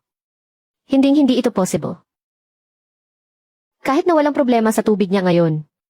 Pero yung mga binhi ng isda na binenta niya sa akin, ang mga binhi mismo ang may tagong lason. Kung hindi ang mga isda ko, bakit sila magkakaganito? Nandaraya siya. Na-detect na patuloy na nilulutas ng host ang sitwasyon. Ibibigay ng maaga ang reward para sa paglutas nito.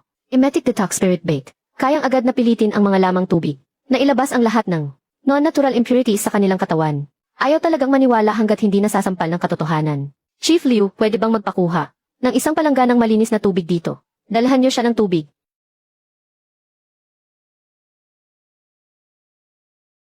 Chief Liu, ang aking golden spirit fish ay natural, na may napakalakas na absorption ability. Sila ang mga tagalinis sa tubig, kaya naging itim ang isdang ito, ay dahil ang fish pond ni Zhu Beiwan ay puno ng chemical toxins.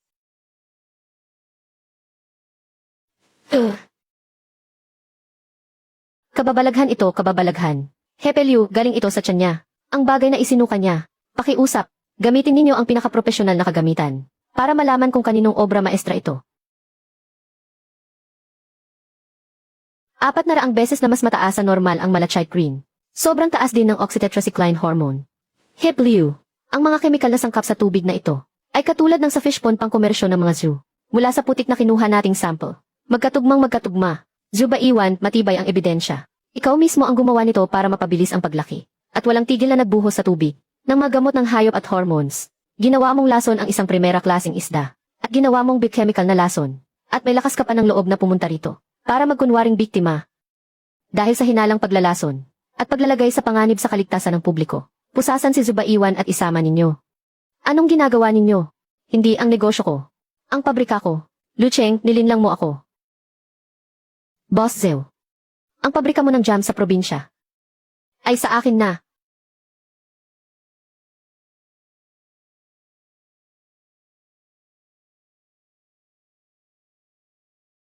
Oh, ikaw pala yung nagpakulong kay Boss Zhou, si Mr. Lu. Ang bata mo pa. Pero, kahit sayo na ang pabrikang ito. Bago umalis si Boss Zhou, isinangla niya sa akin ang pabrika bilang bayad utang. Kung gusto mong kunin, maglabas ka muna ng 50,000 para sa abala. Isinangla, lahat ng ari-arian ni Zubaiwan ay kinumpiska at inilipat na. Iligal na pangangamkam yan sa ari-arian ng gobyerno. Ang proyektong pangkabuhayan para sa Ka-Ocean Village. Huwag mo akong daanin sa matataas na salita. Dito sa pabrikang to. Ako si Maang Batas. Mga trabahador at sikyo mga kapatid ko yan. Isa ka lang magsasaka mula sa probinsya. Alam mo bang paandarin itong imported na makina? Hindi ko man kilala lahat ng tornilyo. Pero kilala ko ang galing sa korte. Na opisyal na dokumento. Manager ma, ibigay mo na ang mga susi. Para makaalis ka pa ng maayos. Sige sayo na. Tingnan nga natin. Kung walang tulong mula sa amin sa pagbaklas, paano mo mailalabas itong libu-libong kilong tipak ng bakal? Boss Lu, panoorin nyo kami. 1, 2, 3, 1, 2, 3. Oy. Ang dami ng mga makinang ito. Kahit gumamit pa ng malaking crane, mahirap pa ring ilipat. Sa kakarampot mong tao gusto mong buhatin ang mga makina. Gusto mo ba silang mabalian ng likod sa pagod? Boss Lu, basta mailabas mo lang ang mga tipak ng bakal na iyan sa pinto. Ako si maluluhod at tatawagin kang tatay. Natukoy na tinatanggap ng host ang negosyo. Nakatagpo ng malisyosong paninira at paghadlang. Ina-activate ang misyon para malampasan ang pagsubo. Ugatin ang problema. Inihahanda ang game changer card. Master level na blueprint para sa mabilisang pagbaklas. Kasama ang magnetic vibration disassembly tool. Gumagamit ng high frequency para matukoy ang mga connection point. Hinahayaang mabaklas ang mabibigat na kagamitan ng pamodule. Kayang-kaya ng buhatin ng isang tao. Ikaw ang nagsabi niyan ha?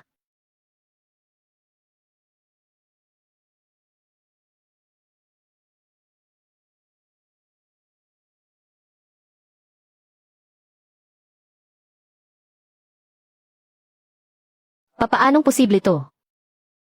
Ang pinakamagaling naming mekaniko sa pabrika ay hindi kayang magbaklas ng ganyan kabilis.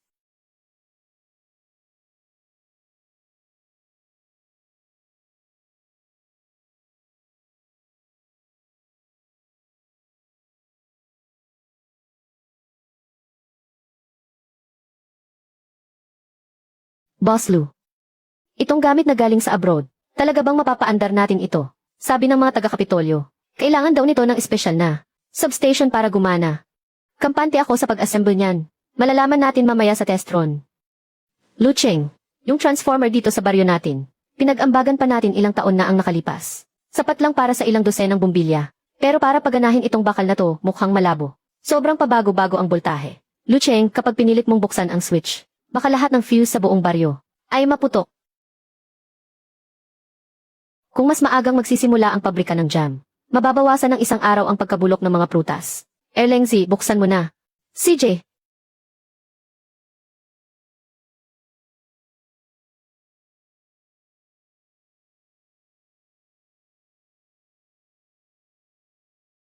Anong nangyari? Sinabi ko na nga hindi natin kaya to. At ibumbilya natin na pundi. Kalokohan ba tong ginagawa ni Lucheng? Ang tigas ng ulo. Hindi sinusukat ang sariling kakayahan. Kung wala ang sulat ng pag-aproba mula sa akin. Para sa upgrade sa Power Bureau ng probinsya. Kahit kailan ay hindi magagawa ni Lucheng. Napaganahin ang makina na iyan. Lucheng, huwag kang mag-alala. Pupunta ako sa bayan bukas para maghanap ng tulong. Na-detect na ang host ay nahaharap sa kakulangan sa kuryenteng pang-industriya at paralisadong supply ng enerhiya. At i-trigger ang misyon para malampasan ang pagsubo. Liwanagan ang baryo Ka-Ocean. Paunang bigay ng solusyon. High efficiency biomass generator. Modified version mula dekada 90. At ang core converter nito. Mga bulok na balat ng prutas, tuyong dahon at dayami. At iba pang mga basura. ay dadaan sa high energy chemical conversion. Sapat ang kuryente para sa buong pabrika. Sa produksyon at sa kuryente ng buong nayon. Huwag kayong mag-alala. May paraan ako.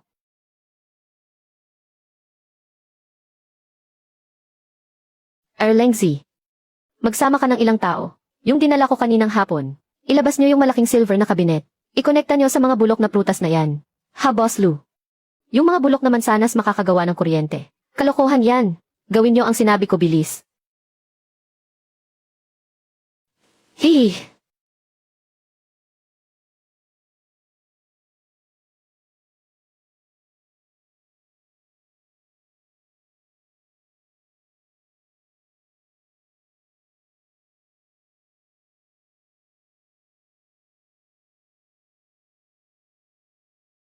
Umiilaw na. Mas maliwanag pa sa munisipyo. Diyos ko. Ang galing talaga ni Lucheng. Totoo ngang nakakagawa ng kuryente yung mga mabahong balat ng prutas. Simula ngayon, ang Kaocean Village ay hindi na yung mahirap na baryo sa bundok na gumagamit lang ng gasera. Tay, may mali rito. Malinaw kong narinig sa Bureau of Industry. Sabi ng kaibigan ko, na siguradong masusunog yung transformer. Saan siya kumuha ng kuryente? May generator siya, pero wala siyang mga bote. Dafu, pumunta ka sa syudad. Sabihin mo kay Old Lee sa pagawaan ng bote, na kahit isang bote huwag nilang ibenta sa Kaocean Village. Tingnan natin, may kuryente nga siya. Pero hindi naman niya maisasalin ang jam. Sa huli mabubulok lang din yan sa kaldero. Ha ha ha.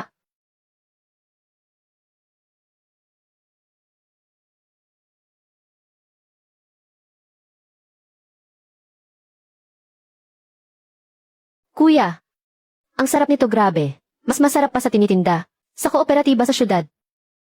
Boss Lu, yung unang batch ng 3,000 gin. Na jam ay luto na. Handa na ang lahat. Hinihintay na lang na maisalin sa mga garapon. Yung galing sa glass factory ng Lucheng County. Yung 20,000 piraso ng bote. Dapat kaninang umaga pa dumating. Bakit hanggang ngayon kahit anino ng sasakyan? Wala pa rin akong nakikita. Ay, Boss Lu. Mukhang ang bango niyan ah. Luto na siguro ang jam mo. Sayang lang wala kang paglalagyan. Tingnan natin kung paano mo iyan maibibenta. Lucheng, hindi mo na kailangang maghintay ng mga bote. Yung galing sa kabilang syudad, ang mga stock ng bote, binili na naming lahat. Lucheng, ngayon sa buong county ako lang ang may bote. Yung boteng dating 10 sentimo lang ang isa. Ngayon ay ibebenta ko sa'yo ng 1 piso. Bawat isa, 20,000 bote. Magdala ka ng 20,000 pisong cash. Kung hindi ang mga kaldero mong puno ng jam. Bukas ng umaga ay mapapanis at babaho lang. At ipapakain mo lahat sa baboy. Wang dafu pag nanakaw na yan. Papatayin kita. 1 piso isa. Kayong mag-ama, nananaginip pa kayo ng gising. Ang ganda ng iniisip nyo. Kaya lumayas na kayo. Akong si Lucheng kahit pa. Itapon ko sa kanal ang jam. Hindi ako bibili kahit 1 bote mula sa inyo. Sage Lucheng. May paninindigan ka. Tingnan natin kung gaano. Kakatagal makakatagal. Kapag nabulok na lahat ng jam mo sa kaldero. Tingnan ko kung anong. Ipapasweldo mo sa mga taga-nayon. Dafu, tara na. Hintayin nating lumuhod siya bukas para magmakaawa sa atin. Lucheng, itong jam na to ay hanggang 1 gabi lang sa room temperature. Kung walang selyadong lalagyan, bukas sira na to lahat. O kaya naman, pupunta ako sa syudad ngayong gabi. Huli na ang lahat, dahil ang mag-amang Wang ay gumastos na ng malaki para umutang. Siguradong ang mga koneksyon sa syudad ay nasabihan na nila na detect na ang host ay nakakaranas ng pagkaharang sa supply chain ng packaging. Ang bagong produkto ay nanganganib masira. Ina-activate ang misyon na lagpasan ang pagsubok. Biyaya ng kawayan, inilalabas ang alas para sa tagumpay. Bamboo-based composite molding machine. Ang machine na ito ay kayang gawing lalagyan agad. Ang sariwang kawayan para maging matibay, na may kasamang natural na bamboo charcoal, at coating na panlaban sa amag. Mas tatagal ang pagkain dito kaysa sa ordinaryong bote. Bugoy, Po, isama mo lahat ng malalakas na lalaki sa nayon. Magdala kayo ng itak, at sumama sa akin sa likod ng bundok para mamutol ng kawayan. Mamumutol ng kawayan, Boss Lu. Gagamitin natin ang kawayan para sa jam. Hindi ba't tumatagas yon? At madali pang amagin. Tama na ang satsat. Gawin mo na lang ang sinabi ko.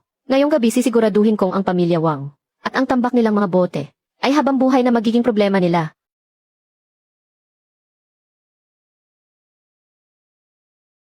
Boss Lu, ano po ito? Ito, ang magiging dahilan para ang mga bote ng pamilya Wang ay maging problema nila habang buhay.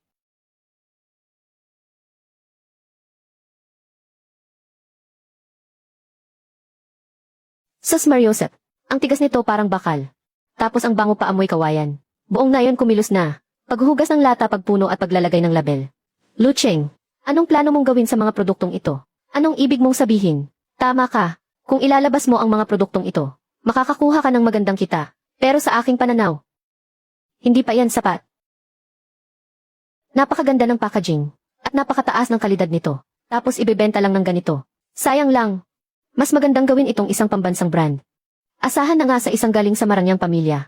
Na tulad mo, iba talaga ang iyong pananaw at kaalaman. Bukas ay mayroong gaganapin na Import and Export Trade Expo sa syudad.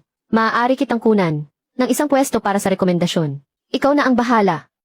Pagdating sa mga bagay na para sa iyo, hindi iyon abala. Simulan na muna nating magtrabaho.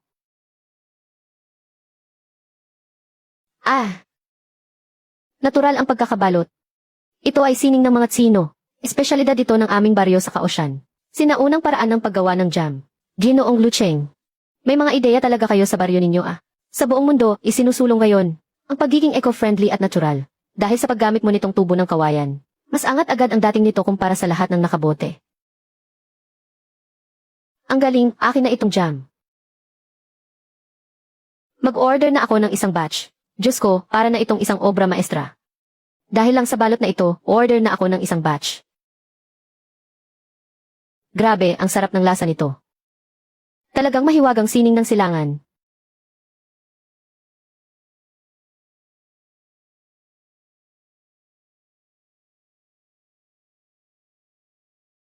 Hoy Scar, anong hangin ang nagdala sa'yo rito? Tigilan mo yung pagpapanggap mo sa harap ko. Wang Dafyu, ang pera ni Boss Kiang, patong-patong na ang tubo. Ngayong araw, kasama na ang puhunan at interes, 80,000 na lahat.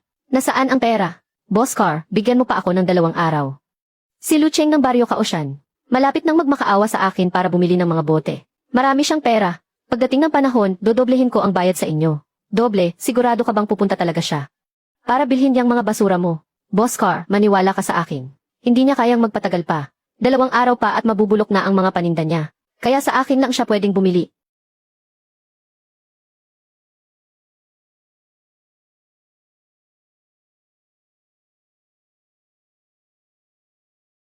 Dafyu. Bilis, tingnan mo ito.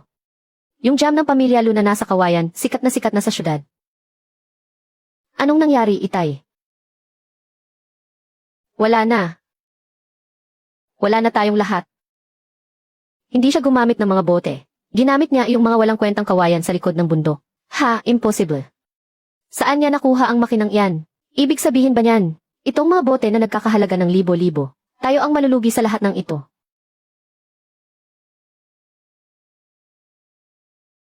Dahil wala kayong pera. Kung gayon, sundin na lang natin ang patakaran. Mga kasama, pasukin niyo at halughugin. Kunin niyo lahat ng may halaga. Hanapin niyo ang titulo ng bahay para sa akin. Huwag po ninyong kunin. Titulo yan ng bahay ng aming mga ninuno. Pag nanakaw na iyan. Ano?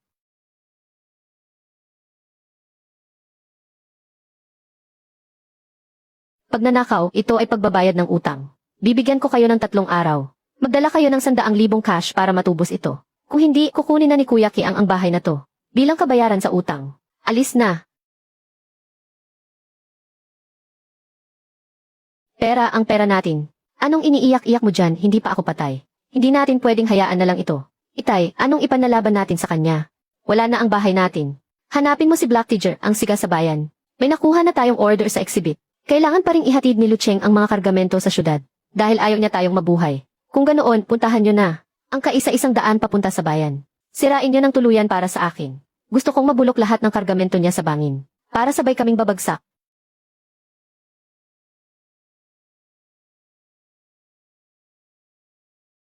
Lucheng, ang barko ng dayuhang negosyante. Aalis mamayang alas 8 ng gabi sa syudad.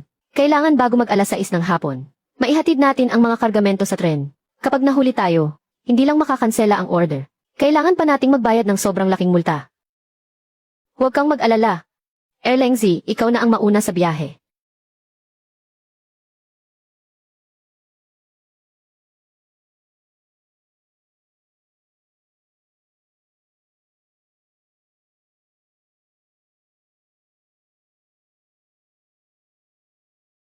Aba, hindi ba ito yung gustong kumita ng dolyar sa mga dayuhan? Ang dakilang si Boss Lu. Bakit tayo tumigil?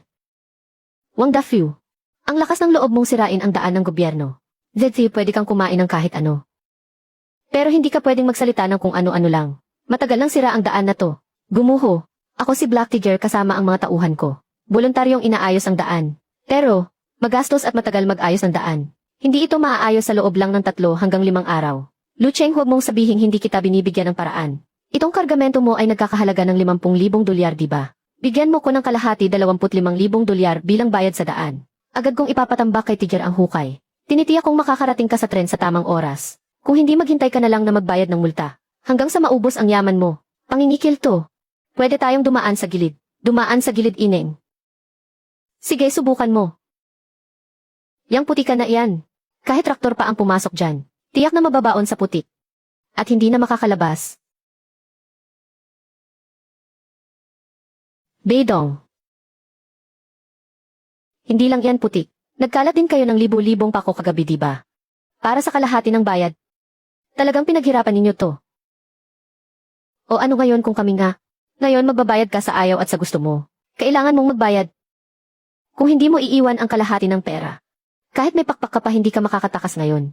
Na-detect na ang host ay nakakaranas ng hadlang sa biyahe.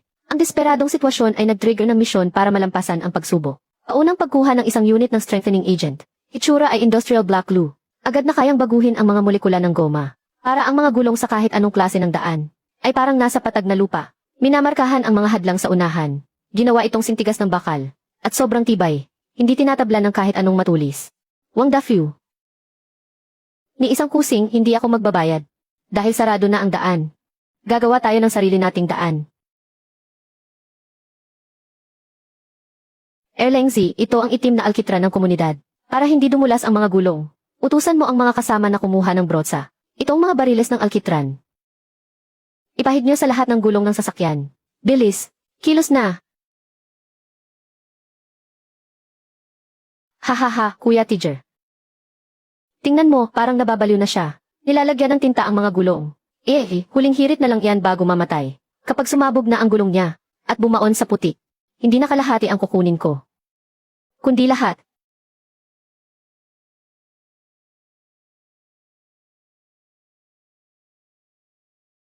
Erlengzi, paandarin mo na. Dumiretso tayo sa putikan. Boss, kaya ba natin to? Lucheng, ano tong? Magtiwala ka sa akin. Masusunod, boss.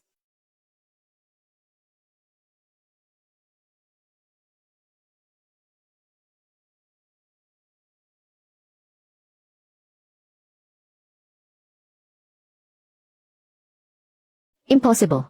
Libo-libong pako kaya yan. Kahit armored car pa yan, tiyak na sasabog ang gulong yan. Anong pinagsasabi mong sasabog? Wang Dafyu. Anong ipinangako mo sa akin noon? Sinabi mo na harangan ko lang ang daan, at makakakuha na ako ng 20,000 dolyar. Ngayon, nakatakas na sila. Nasaan ang pera ko? Kuya Tiger, hindi ko rin naman inaasahan. Gago ka. Tigilan mo na iyang kalokohan mo, na sayang lang lahat. Ibigay mo ang pera, 5,000 lahat. Kung hindi mo maibibigay ngayon, babaliin ko rin yang isa mo pang binti. Kuya Tiger, wala na talaga akong pera. Kinuha na ang titulo ng bahay. Kung walang pera, hubaran mo ang batang to. Hihi. Huwag saktan. May paraan pa. Purong natural. Kalokohan. Simula nang ilabas sa merkado ang bambu o tube jam ng Luna yan, ang mga dilatang prutas sa pabrika ko. Kahit isang bote hindi makabenta. Lahat ng malalaking tindahan binabalik ang mga produkto ko. Boss Kian. Huminahon po kayo. Si Lucheng. Sinuwerte lang yon. Napakatingkad ng pula ng jam niya. At napakatagal pa ng shelf life. Paano walang halong kung ano-ano yan? Boss Kian. Basta't magbibigay lang po kayo ng kaunting pampadulas. May kilala akong ilan. Na reporter sa mga tabloid sa probinsya. Isusulat natin. Nasa jam niya. May halong ipinagbabawal na pangkulay at preservative. Na nakaka-cancer kapag naparami ang kain. Pagdating ng araw, sino pang bibili niyan? Hindi ba't mabubuhay na ulit ang negosyo ninyo? CJ. Kapag nagawa niyo yan, kayo ng anak mo, gagawin kong direktor sa pabrika ko. Sisirain ko ang pangalan ni Lucheng. Boss Lu, niloloko mo ba kami? Nakakalason daw ang jam mo. Sabi may halong pang industriyang pangkulay daw yang jam mo. Nakakamatay daw kapag kinain. Ngayon sa merkado, wala nang gustong bumili ng mga produkto niyo mula ka Ocean Village. Ibalik ang pera, bilis ibalik ang pera. Mga kababayan, kumalma lang po tayo. Gawa-gawa lang yan ng mga tabloid.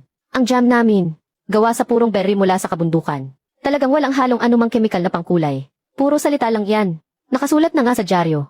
Maging ang mga eksperto ay nagsabi na ang ganitong kapulang kulay ay imposibleng maging natural. Kung hindi nyo ibabalik ang pera namin ngayon, reklamo namin kayo sa Bureau of Commerce. Mga kababayan, dahil pinagdududahan ninyo ako, si Lou, na kumikita ng maruming pera, sige, bukas ng 10:00 ng umaga, sa Plaza ng Bayan, sa harap ng lahat ng ating mga kababayan, ng Bureau of Commerce at ng iba't ibang media, dito mismo susuriin kung may lason. Kapag napatunayan na ang jam ko ay may kahit isang patak ng industriya na pangkulay, babayaran ko kayo ng 10 beses sa halaga ng binili ninyo.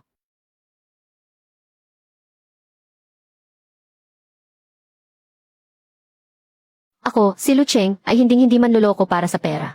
Ito ang testing kit. Kung nagdagdag ba kami ng industrial na pangkulay, isang subok lang, malalaman na agad. Huwag kayong maniwala sa mga kasinungalingan niya. Siguradong may gagawin lang siyang pandaraya para lokohin ang mga kasama natin sa Bureau of Commerce. Dito na mismo, tingnan natin kung paano pa siya magpapalusot. Wang Dafiu, alam kong iyan ang sasabihin mo. Tumingin kayong mabuti. Ginoo. Para maiwasan ang pagdududa, kayo na po ang sumuri sa bote na ito. Kayo na rin po ang magsagawa ng test. Sino ang nakakaalam kung ano ang laman ng bote mong iyan? Kung ano ang nakalagay dyan? Baka puro chemical lang na panlin lang. Ito ay galing sa Provincial Academy of Agricultural Sciences at sa Provincial Food and Drug Administration. Kalalabas lang nito noong nakaraang linggo. Tingnan nyo ang selyo sa bote. Ang pinakabagong uri para sa natural na katas ng prutas. At panubok para ihiwalay ang synthetic na pangkulay. Mayroon pa sa bungangan ng bote. Ang pinakamataas na antas ng anti-counterfeiting logo tagmula sa Provincial Bureau. Talagang hindi ito mapipeke. Itong bagay na to, maging ang County Bureau namin ay nakapila pa para mag-apply nito. Paanong nakakuha ka? Nakakuha ka nito. Ang tunay na ginto ay hindi takot sa apoy. Malalaman agad kung totoo o peke sa isang pagsubok. Shan Tungu Jayang, Tungu Fa Alijayang, Tungu Fa Fruit Jam. Manahimik ang lahat. Bilang isang quality inspector mula sa County Bureau of Industry and Commerce, ginagarantiya ko na ang regent na ito ay ganap na mapagkakatiwalaan. Walang sinumang posibleng makapandaya rito.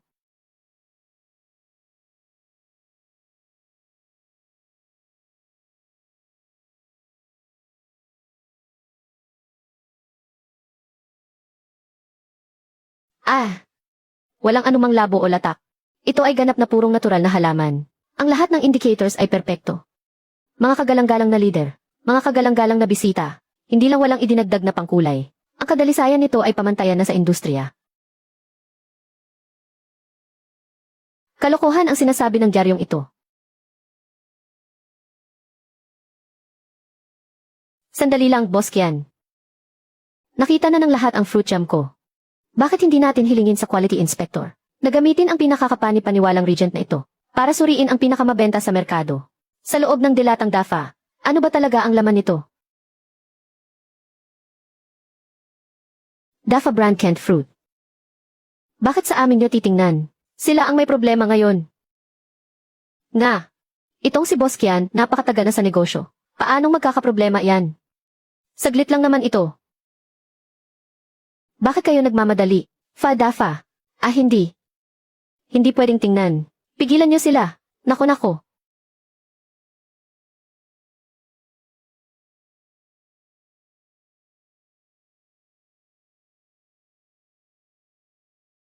Ang baho.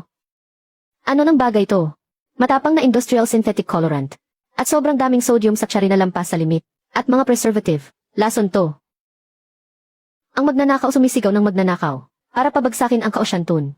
Nagbayad kayo ng tao para magkalat ng chismis at siraan kami. Pero kayo pala ang nagbebenta ng nakamamatay. Nadelata, mga gahamang negosyante. Ibalik ang pera. Wasakin lahat ng dilata ng DAFA. Patayin yang mga walang kaluluwang yan. Maawa kayo. Pulis. Kian DAFA, kinakatawan ko ngayon ang Bureau of Industry and Commerce at ang Health Bureau. Para ipatupad ang aming kapangyarihan. Opisyal naming isasara ang pabrika nyo ng dilata. Sumama ka sa amin. Yung distributor sa Jiangsheng diba? Gusto ng 500 kahon walang problema. Bayad muna bago deliver. Ano kailangan pang rush? Kailangan pang pumila kapag rush order. Nakabalik na si Kuya Cheng. Malaking tagumpay. Nakulong na yung Kian na iyon. Sinarado na ang buong pabrika ng DAFA. Mabuti. Lucheng, mula kaninang umaga hanggang ngayon, lahat ng distributor sa buong probinsya ay nagkakagulong tumawag para umorder. Yung mga stock natin sa pabrika, ubos na lahat. Pati ang mga gagawin pa lang sa susunod na buwan. Na-order ng lahat. Salamat sa tulong mo nitong mga nakaraan. King Su, isabihan mo agad ang workshop na mag 3 shifts na. At kasabay nito, magsimula ka ng mag-hire ng mga bagong trabahador sa mga kalapitbayan. Ngayong nakuha na natin ang market, kailangan nating angkinin itong buong cake. Nang tuluyan.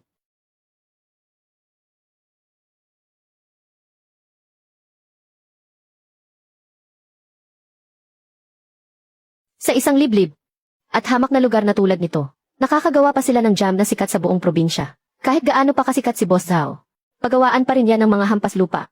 Ang pagpunta mo mismo rito ngayon ay malaking pabor na sa kanila.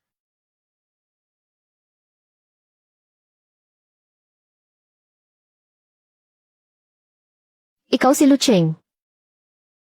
Ako'y mula sa Baihui Supermarket ng probinsya. Purchasing Director, Zhao Gang.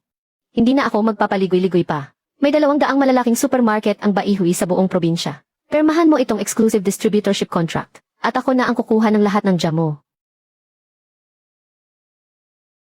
Ibaba mo ang presyo ng 50%. At gusto nyo pang isuko namin ang aming sikretong reset. Manager Zhao, hindi ka na parito para makipagnegosasyon, kundi para magnakaw. Bata, huwag kang magmalaki. Itong jam nyo, sumisikat lang dahil sa balita ngayon. Kaya naging sikat sandali, pero hanggang kailan tatagal ang kasikatang yan? Kung walang distribution channel ang Baihui Supermarket ko, yang libo-libo mong garapo ng jam, mabubulok lang sa bodega. Ha. Pasensya na. Ang jam ng Kaoshantun. Kahit nasa bangketa pa namin ibenta, hindi kami magbebenta sa vampirang tulad mo. Nandoon ang pinto, hindi na kita ihatid. Aba. Hoy, Lu, anong ipinagyayabang mo? Tandaan mo to. Isang salita ko lang bilang si Zhaogang. Lahat ng supermarket sa buong probinsya ay magkakaisang i-blacklist ka. Sisiguraduhin kong wala ni isang garapo ng jam mo ang makakapasok dito. Subukan mo. Ikaw ba ang nag-blacklist sa akin? O ang panahon na ang tumapos sa iyo? Chairman Shen, bakit personal ka pang pumunta rito? Sa ganitong liblib na lugar? Brother Lu, ang hirap mong hanapin. Yung pinakiusap mo, yung proyektong ginawa ng Provincial Academy of Agricultural Sciences, maging ang Provincial Supply and Marketing Cooperative namin, ay nagulat. Sa pagkakataong ito dala ko ang opisyal na dokumento mula sa lahat ng kooperatiba sa buong probinsya. Ang jam ng Kaoshan Village ninyo ay kukunin na naming lahat, sabay-sabay na ipapamahagi sa buong probinsya. Ang Provincial Supply and Marketing Cooperative na ang kukuha ng lahat. Chairman Shen, pasok ka, pag-usapan natin kung paano maibebenta ang produkto ng Kaoshan Village sa buong bansa.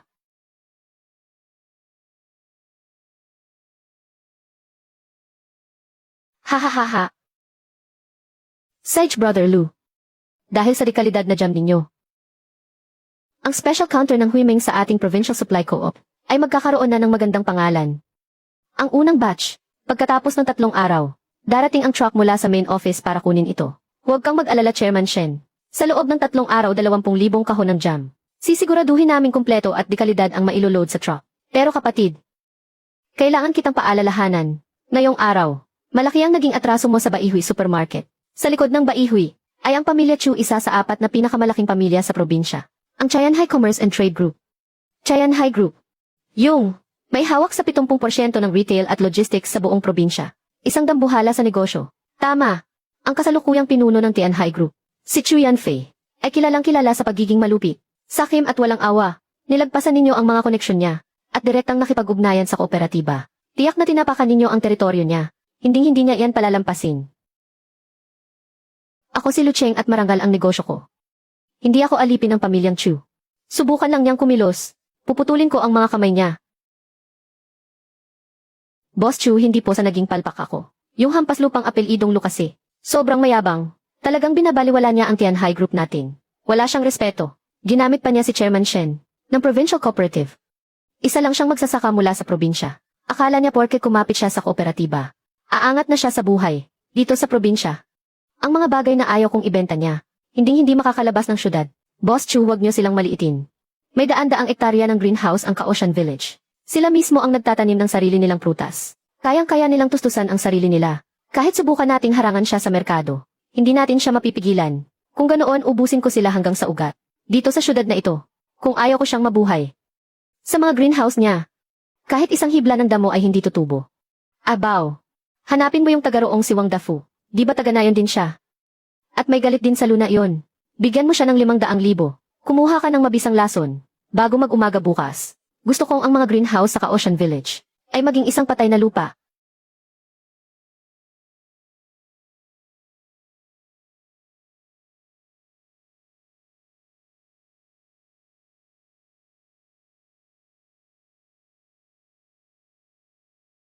High concentration industrial herbicide. Idiretso mo lang sa mga tubo ng patubig nila. Kahit ang mga Diyos pa ang dumating, mamamatay rin lahat ng tanim sa taniman nyo. Tijayan Shenshai.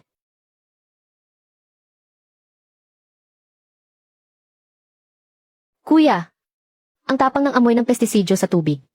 May isang tao hating gabi, sa tubig nating pandilig, naglagay ng lason.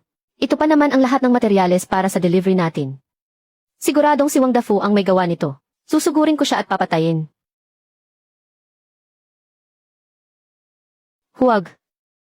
Sila mismo ang lalapit sa atin.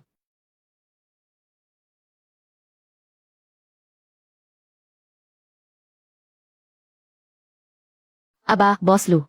Narinig ko na ang mga puno sa baryo nyo. Tinamaan daw ng salot at namatay lahat sa isang gabi. May mata talaga ang langit. Ha. Nag-utos na si Yang Master Chu. Ubos na lahat ng prutas mo. Imposibleng makapag-deliver ka sa Makalawa. Pirmahan mo itong kontrata para bilhin namin ng 50,000. Si Yang Master Chu, ang bahala sa multa mo sa kooperatiba. Kung hindi, maghanda ka ng makulong.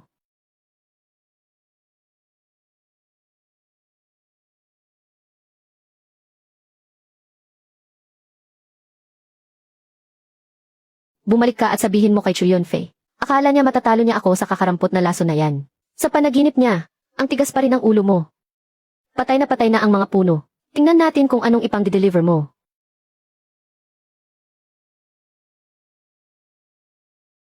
Natukoy na nasa panganib ang host, mga punong prutas sa greenhouse, napinsala ng matinding lason mula sa industriya. Inihanda na ang solusyon para sa host, purification spirit liquid na bumubuhay sa lahat. Lesiu. Chu Yanfei, akala mo ito na ang katapusan ko. Ngayon, ipapakita ko sa iyo kung paano bumangon mula sa pagkawasak. Tubig bukal. Umagos ka, sige umagos ka pa para sa akin.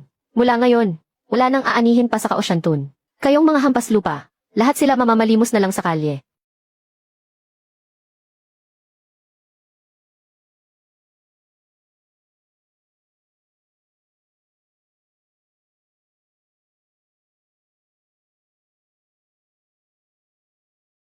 Nabuhay ang mahiwagang puno.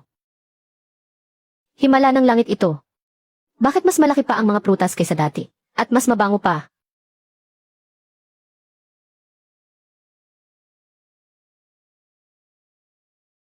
Imposible, siguradong imposible. Yung laso na panda mo kayang pumatay ng isang kalabaw. Paano nangyari? Tumubo ulit sila. Hindi ito ordinaryong prutas. Ang ganitong klaseng kalidad, kahit ang mga pinakamahusay na imported na prutas ay hindi maikukumpara rito. Wang Dafu. Espesyal ang lahi ng mga puno ko. Namomroblema pa nga ako kung saan hahanap ng matapang na gamot para mastimulate ang pagbabago nito. Kaya salamat sa'yo, dahil sa pagpunta mo rito sa kalagitnaan ng gabi para bigyan ako ng libreng pataba at lason. Tinulungan mo akong malagpasan ang limitasyon sa produksyon. Bumalik ka at sabihin mo sa amo mong si Chu Yunfei. Ang patibong na ginawa niya, sinira ko na, ako si Lu Cheng. Makalipas ang 2 araw, 20,000 kahon ng primera klaseng fruit jam, walang labis walang kulang. Ihahatid sa tamang oras. Erzu, isara ang gate, pakawalan ang aso. Masusunod po, dahuang. Kagatin ang mga walang hiyang ito. Tulungan niyo ko, baliw to. Lahat ng tao sa nayon na to ay mga halimaw.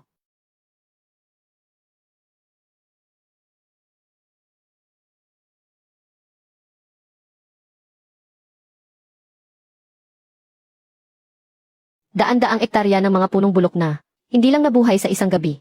Nagbunga pa ng mga prutas na primera klase. Tingin mo sa akin 3 taong gulang na bata. Boss Chu, totoo po talaga ang sinasabi ko. Ang bango ng mga prutas na iyon. Kahit ilang kalye pa ang layo, naaamoy mo. Ngayong araw, maghahatid na sila ng produkto sa kooperatiba. Okay, Lu Cheng. Dahil hindi ka kayang pabagsakin ng mga maruruming pamamaraan, ipapatikim ko sa'yo kung ano ang bagsik ng tunay na kapital sa negosyo. Huwag kayong mag-alala, Boss Chu. Ginamit ko na ang mga espesyal na koneksyon ng korporasyon. Magdamag na ipinarehistro ang tatlong salitang Kaosyantun bilang aming eksklusibong trademark. Kasabay nito ang ginagamit nilang bamboo tube seal packaging technology para sa jam. Ay na-apply na rin namin para sa dual patent ng design at utility technology. Pumunta sa Kaosyantun. Gusto kong makita mismo kung paano niya isusuka ang 20,000 kahon ng premium jam nang walang bawas at ibabalik sa akin. Isang himala, tunay na himala. Kapatid na Lu, ang kalidad ng jam mo ay parang nektar ng mga Diyos. Kung ilalagay sa mga high-end counter sa buong probinsya natin, siguradong pag-aagawan ito. Mabutit na siyahan si Chairman Shen. 20,000 kahon, lahat ay ipapadala ngayon.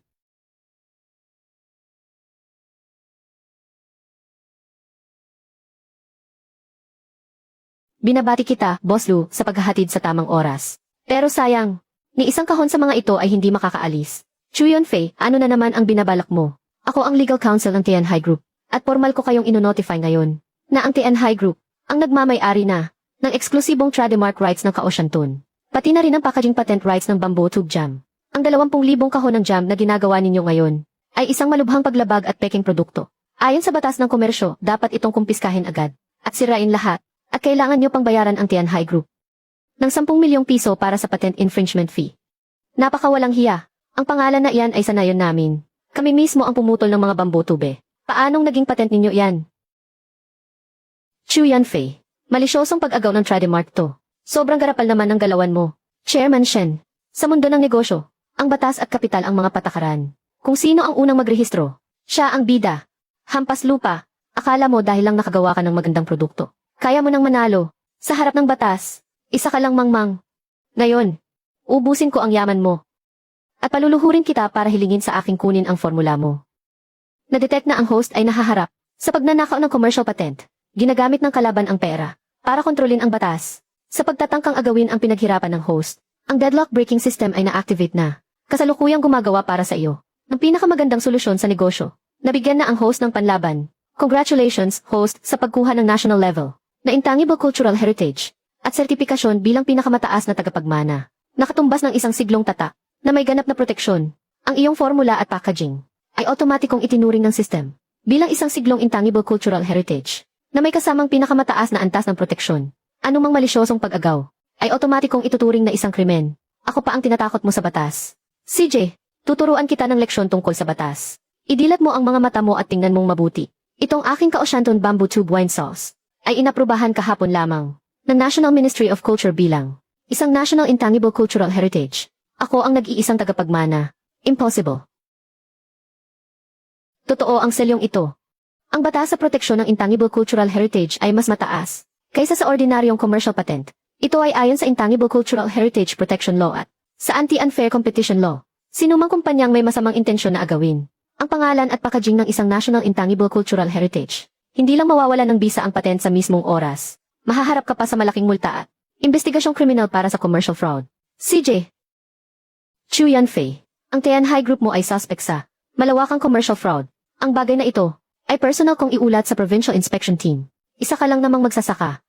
Paanong makakapag-apply ka para sa National Level Intangible Cultural Heritage dito sa Kaohsian Village? Hindi lang ako ang batas. Ako rin ang kultura. Erlengzi, paanda rin na ang sasakyan. Tignan natin kung sino ang maglalakas loob na humarang sa atin ngayon. Ang National Intangible Cultural Heritage. Masusunod. Young Master Chu, ang premium jam ng Kaohsian Village. Nang mailabas sa merkado, wala pang 3 oras, naubos na agad sa buong probinsya. Ang ating Baihui Supermarket, bumagsak ng 80% ang benta ngayon. Napakagaling. Ang merkado na hindi makuha ni Chu Yunfei. Huwag din siyang umasa nakikita ng ganun-ganun lang. Yung abandonadong underground factory sa Dongsuang. Hindi ba't mayroon doong mga expired at bulok na prutas? At mga industrial flavoring? May ilang 10 tonelada. Bilisan nyo. Palitan nyo lahat ng lalagyan na kamukhang-kamukha ng sa kanila. Mga peking lalagyang kawayan. Lagyan nyo ng tatak ng Kaohsian Village. Bukas na bukas ng umaga, ikalat nyo sa buong probinsya. Sa lahat ng black market, malaki man o maliit, ikaw mismo ang gumawa nito. Putulin ang lahat ng koneksyon sa Tianhai Group Headquarters. Lalo na sa usaping pinansyal. Basta may napahamak sa pagkain yan. Gusto kong mabulok sa kulungan ang Lucheng na iyan. Brother Lu. Mayroong sadyang nagpapakalat ng mga peking produkto sa merkado. Pero ang ganda ng pagkakagaya sa packaging nila. Hindi talaga makikilala ng mga consumer. Galing talaga ng Tianhai Group. Kapag hindi manalo sa patas na laban, nagsisimula ng manlason at manisin ng iba.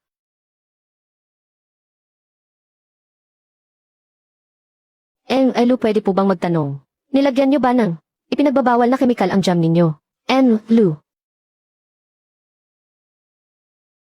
Mga kababayan, nang makita ko itong kumpanyang walang konsensya na nanloloko ng tao, sobra akong nasasaktan. Kaming Tian High Group ay kusang loob na magbabayad mula sa sarili naming bulsa para sa lahat ng gastusing medikal ng mga pamilya ng nalason. Chu. Na-detect na ang host ay nahaharap sa pamimigay at mababang kalidad na produkto. Isang kaso ng paninira at pag-frame up. Na-activate na ang problem-solving system. Ginagawa na ang pinakamagandang solusyon para sa iyo. Absolute Traceability Holographic Anti-Counterfeiting Mark System. Maaaring ipadala agad ang impormasyon at lokasyon ng pabrika ng mga walang konsensya. Sa lahat ng media. Yaong Master Chu, ang galing ng drama mong ikaw pa ang biktima. Nag-enjoy ka ba? Lucheng, dito lang ako manonood sa palabas mo. Ito ay ang Kaohsianton Jam Factory. Ito ang aming natatanging minana. Living bamboo holographic mark yung hawak ninyo. Yung mga hawak ninyo, na basurang hindi umiilaw, ay gawa lahat ng iba, mga peking produkto para manlason at manira. Diyos ko, peke nga talaga. Ang galing ng anti-counterfeiting tech na to. Panlilin lang yan. Kahit may mga peke sa merkado, paano mo mapapatunayan na hindi? Ikaw mismo ang may pakana niyan. Patunay. Saan galing ang impormasyong ito? Hindi ko alam. Sa tingin ko may naninira lang talaga sa kanila. Ang hideout sa East Suburbs. Paano to nalaman? Sino ang namamahala sa planta sa East District? Zhao Defa. Young Master Chu, tulungan ninyo ako. Mga hayop. Ang lakas ng loob mong talikuran ako. Gamitin ang yaman ng kumpanya para gumawa ng ganitong klaseng kasamaan. Ang pangalan ng Tian High Group ko. Sinira mong lahat. Opo. Nabulag ako sa pera. Walang kinalaman dito si Young Master Chu.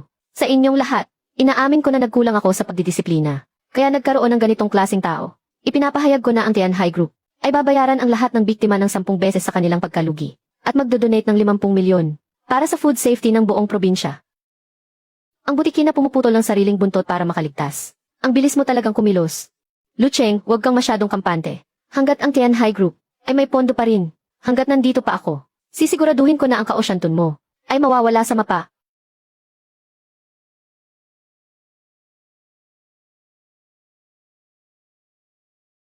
Kaohsianton Fruit Jam Factory. Ang AUC at bayad pinsala ni Young Master Chu. Idagdag pa ang pagbagsak ng presyo ng stocks. Ang cash flow ng kumpanya ay nabawasan na ng 3 bilyon. Yung mga gurang sa board ay nanggugulo na. Gusto nilang ipatanggal ka kaagad. Sa posisyon mo bilang presidente. Tatanggalin ako. Mga letsi yung mga matatandang iyon. Basta makuha natin ang Kaohsianton. Ang lupain kung saan tumutubo ang mga pambihirang prutas. Ang halaga ng Tianhai ay tataas ng 10 beses. Ang halaga ng Tianhai ay tataas ng 10 beses. Imbestigahan ninyo itong kumpanyang tinatawag na Hongyun. Isang private bank. Bilhin ninyo ng buo para sa akin ngayon din. Ang dating pinuno ng Baryo Kaoshan. 10 taon na ang nakalipas nang umutang siya ng 30 milyong may mataas na interes. Tama ka. Kasama ang prinsipal at interes hanggang ngayon. Umabot na sa 100 milyon. At ang collateral ay ang Baryo Kaoshan. Ang karapatan sa paggamit ng lahat ng lupa. Hayaan mo ang mga maniningil ng utang na ipasok ang mga bulldozer diretso sa baryo. Mamayang gabi sa handaan ng Chamber of Commerce sa probinsya. Gusto kong makitang parang aso si Lucheng na nakaluhod habang inaabot sa akin ang formula at titulo ng lupa. Ang utang ay dapat bayaran. Iyan ay batas ng langit at lupa. 100 milyon. Dapat bayaran bago lumubog ang araw ngayon. Kung hindi ang Tian High Group, ay agad babawiin ang lupang isinangla at gigibain ang walang kwentang baryo ninyo. 100 milyon. Kahit ibenta pa kaming lahat sa baryo, hindi pa rin kami makakalikom ng ganyang kalaking halaga. Lucheng, ang pera sa ating account. Ginamit na lahat para bumili ng mga bagong kagamitan. At para sa pagpapalawak ng pabrika. Wala talaga tayong mailalabas na 100 milyon. Sinasamantala ni Chu Yunfei ang sitwasyon. Gusto niyang sirain ang ating kabuhayan. Huwag kayong mag-alala, dahil gusto niyang makipaglaro ng pera. Pupunta ako sa probinsya para sabayan siya hanggang sa huli. Erzu, ihanda niyo ang mga sandata. Bantayan ang pasukan ng baryo. Sino mang magtangkang galawin kahit 1 pulgada ng lupa ng Kaoshan. Bugbugin niyo ng husto. Ako ang bahala kung magkaproblema. Mga kasama, ang Tian High Group ay malapit ng pangasiwaan ang lahat ng industriya sa Baryo Kaoshan at ilulunsad ang pinakamasarap na fruit jam na iayanig sa buong probinsya. Simula ngayon itong merkado na nagkakahalaga ng daan-daang bilyon ay didiktahan na ng pamilyang Chuko. Magaling!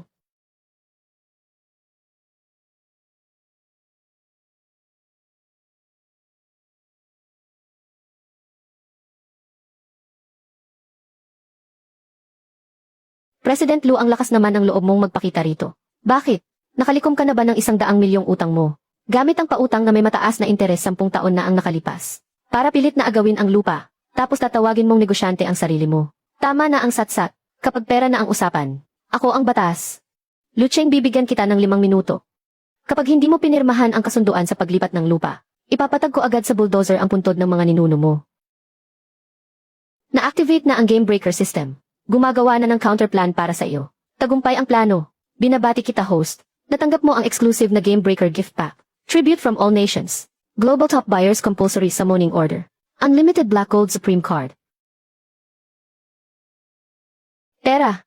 Ako pa ang hahamunin mo pagdating sa pera. Ano bang kwenta niyang Tianhai Group mo? Isang pirasong itim na plastic card lang. Ipagyayabang mo para magmukhang importante. Nababaliw ka na ba?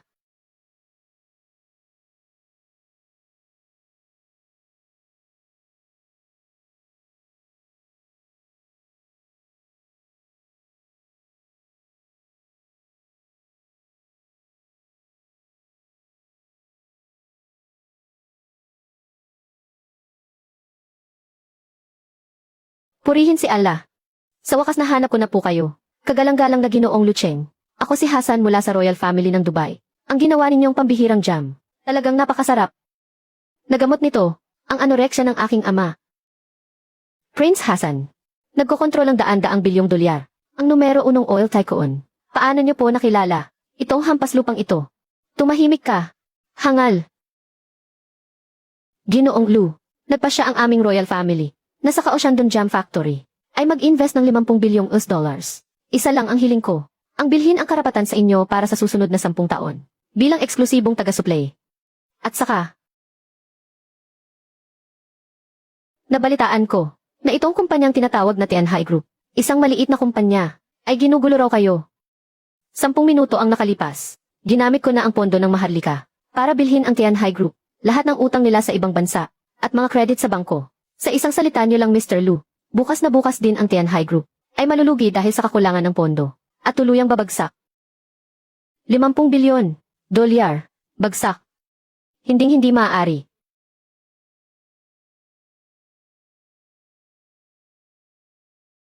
Chu Yanfei. Matagal ko nang sinabi. Dito sa Kaohsiungdong. Ako ang batas. Yung 100 milyon, regalo ko na sayo. Itabi mo para sa sarili mo. Pambili mo ng mas magandang kabaong.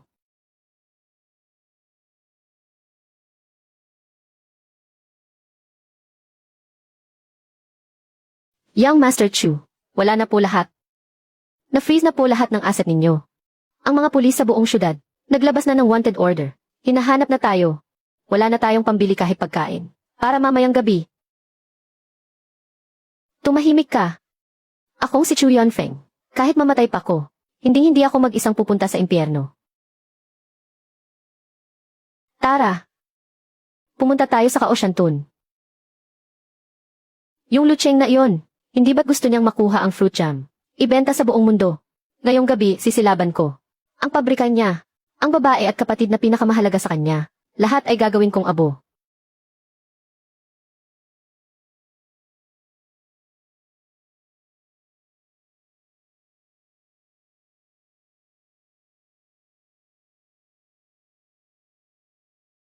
Sinong nabubukas ng pinto sa labas? Su Qingsu. Lu Menmeng. Kung may sisisihin man, sisihin niyo ang tangang si Lu Cheng. Ngayong gabi, isasama ko kayo sa kanya sa hukay.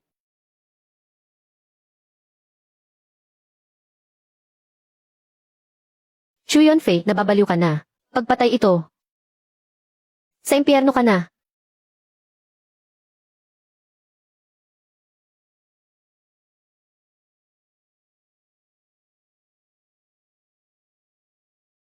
Lu Cheng, sakto ang dating mo. Panoorin mo mismo ang iyong pinaghirapan at mga mahal sa buhay na maging abo. Na-detect, ang host ay nahaharap sa tiyak na kapahamakan. Nagwawala na ang kontrabida. Kasalukuyang gumagawa ng solusyon para sa iyo. Tagumpay ang paglutas sa sitwasyon. Congratulations, host. Nakuha ang final exclusive na God-level reward. Absolute invincibility. Defense field. Immune sa damage. Lahat ng illegal na ebidensya ng kontrabida ay naipadala na sa Security Bureau. Aktibo na ang red notice. Tigil!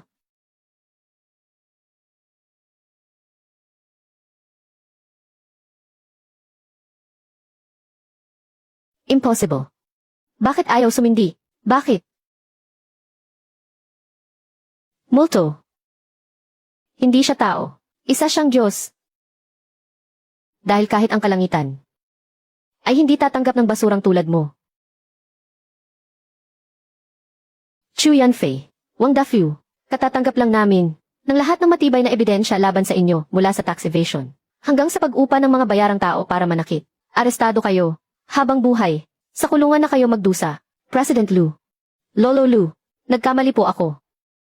Nagmamakaawa po ako sa inyo. Pakawalan niyo na lang po ako na parang bula.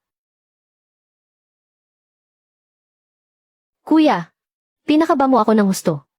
Akala ko, hindi na kita muling makikita. Munting prinsesa, nandito si kuya. Kahit gumuho pa ang mundo, poprotektahan kayo ni Kuya Model.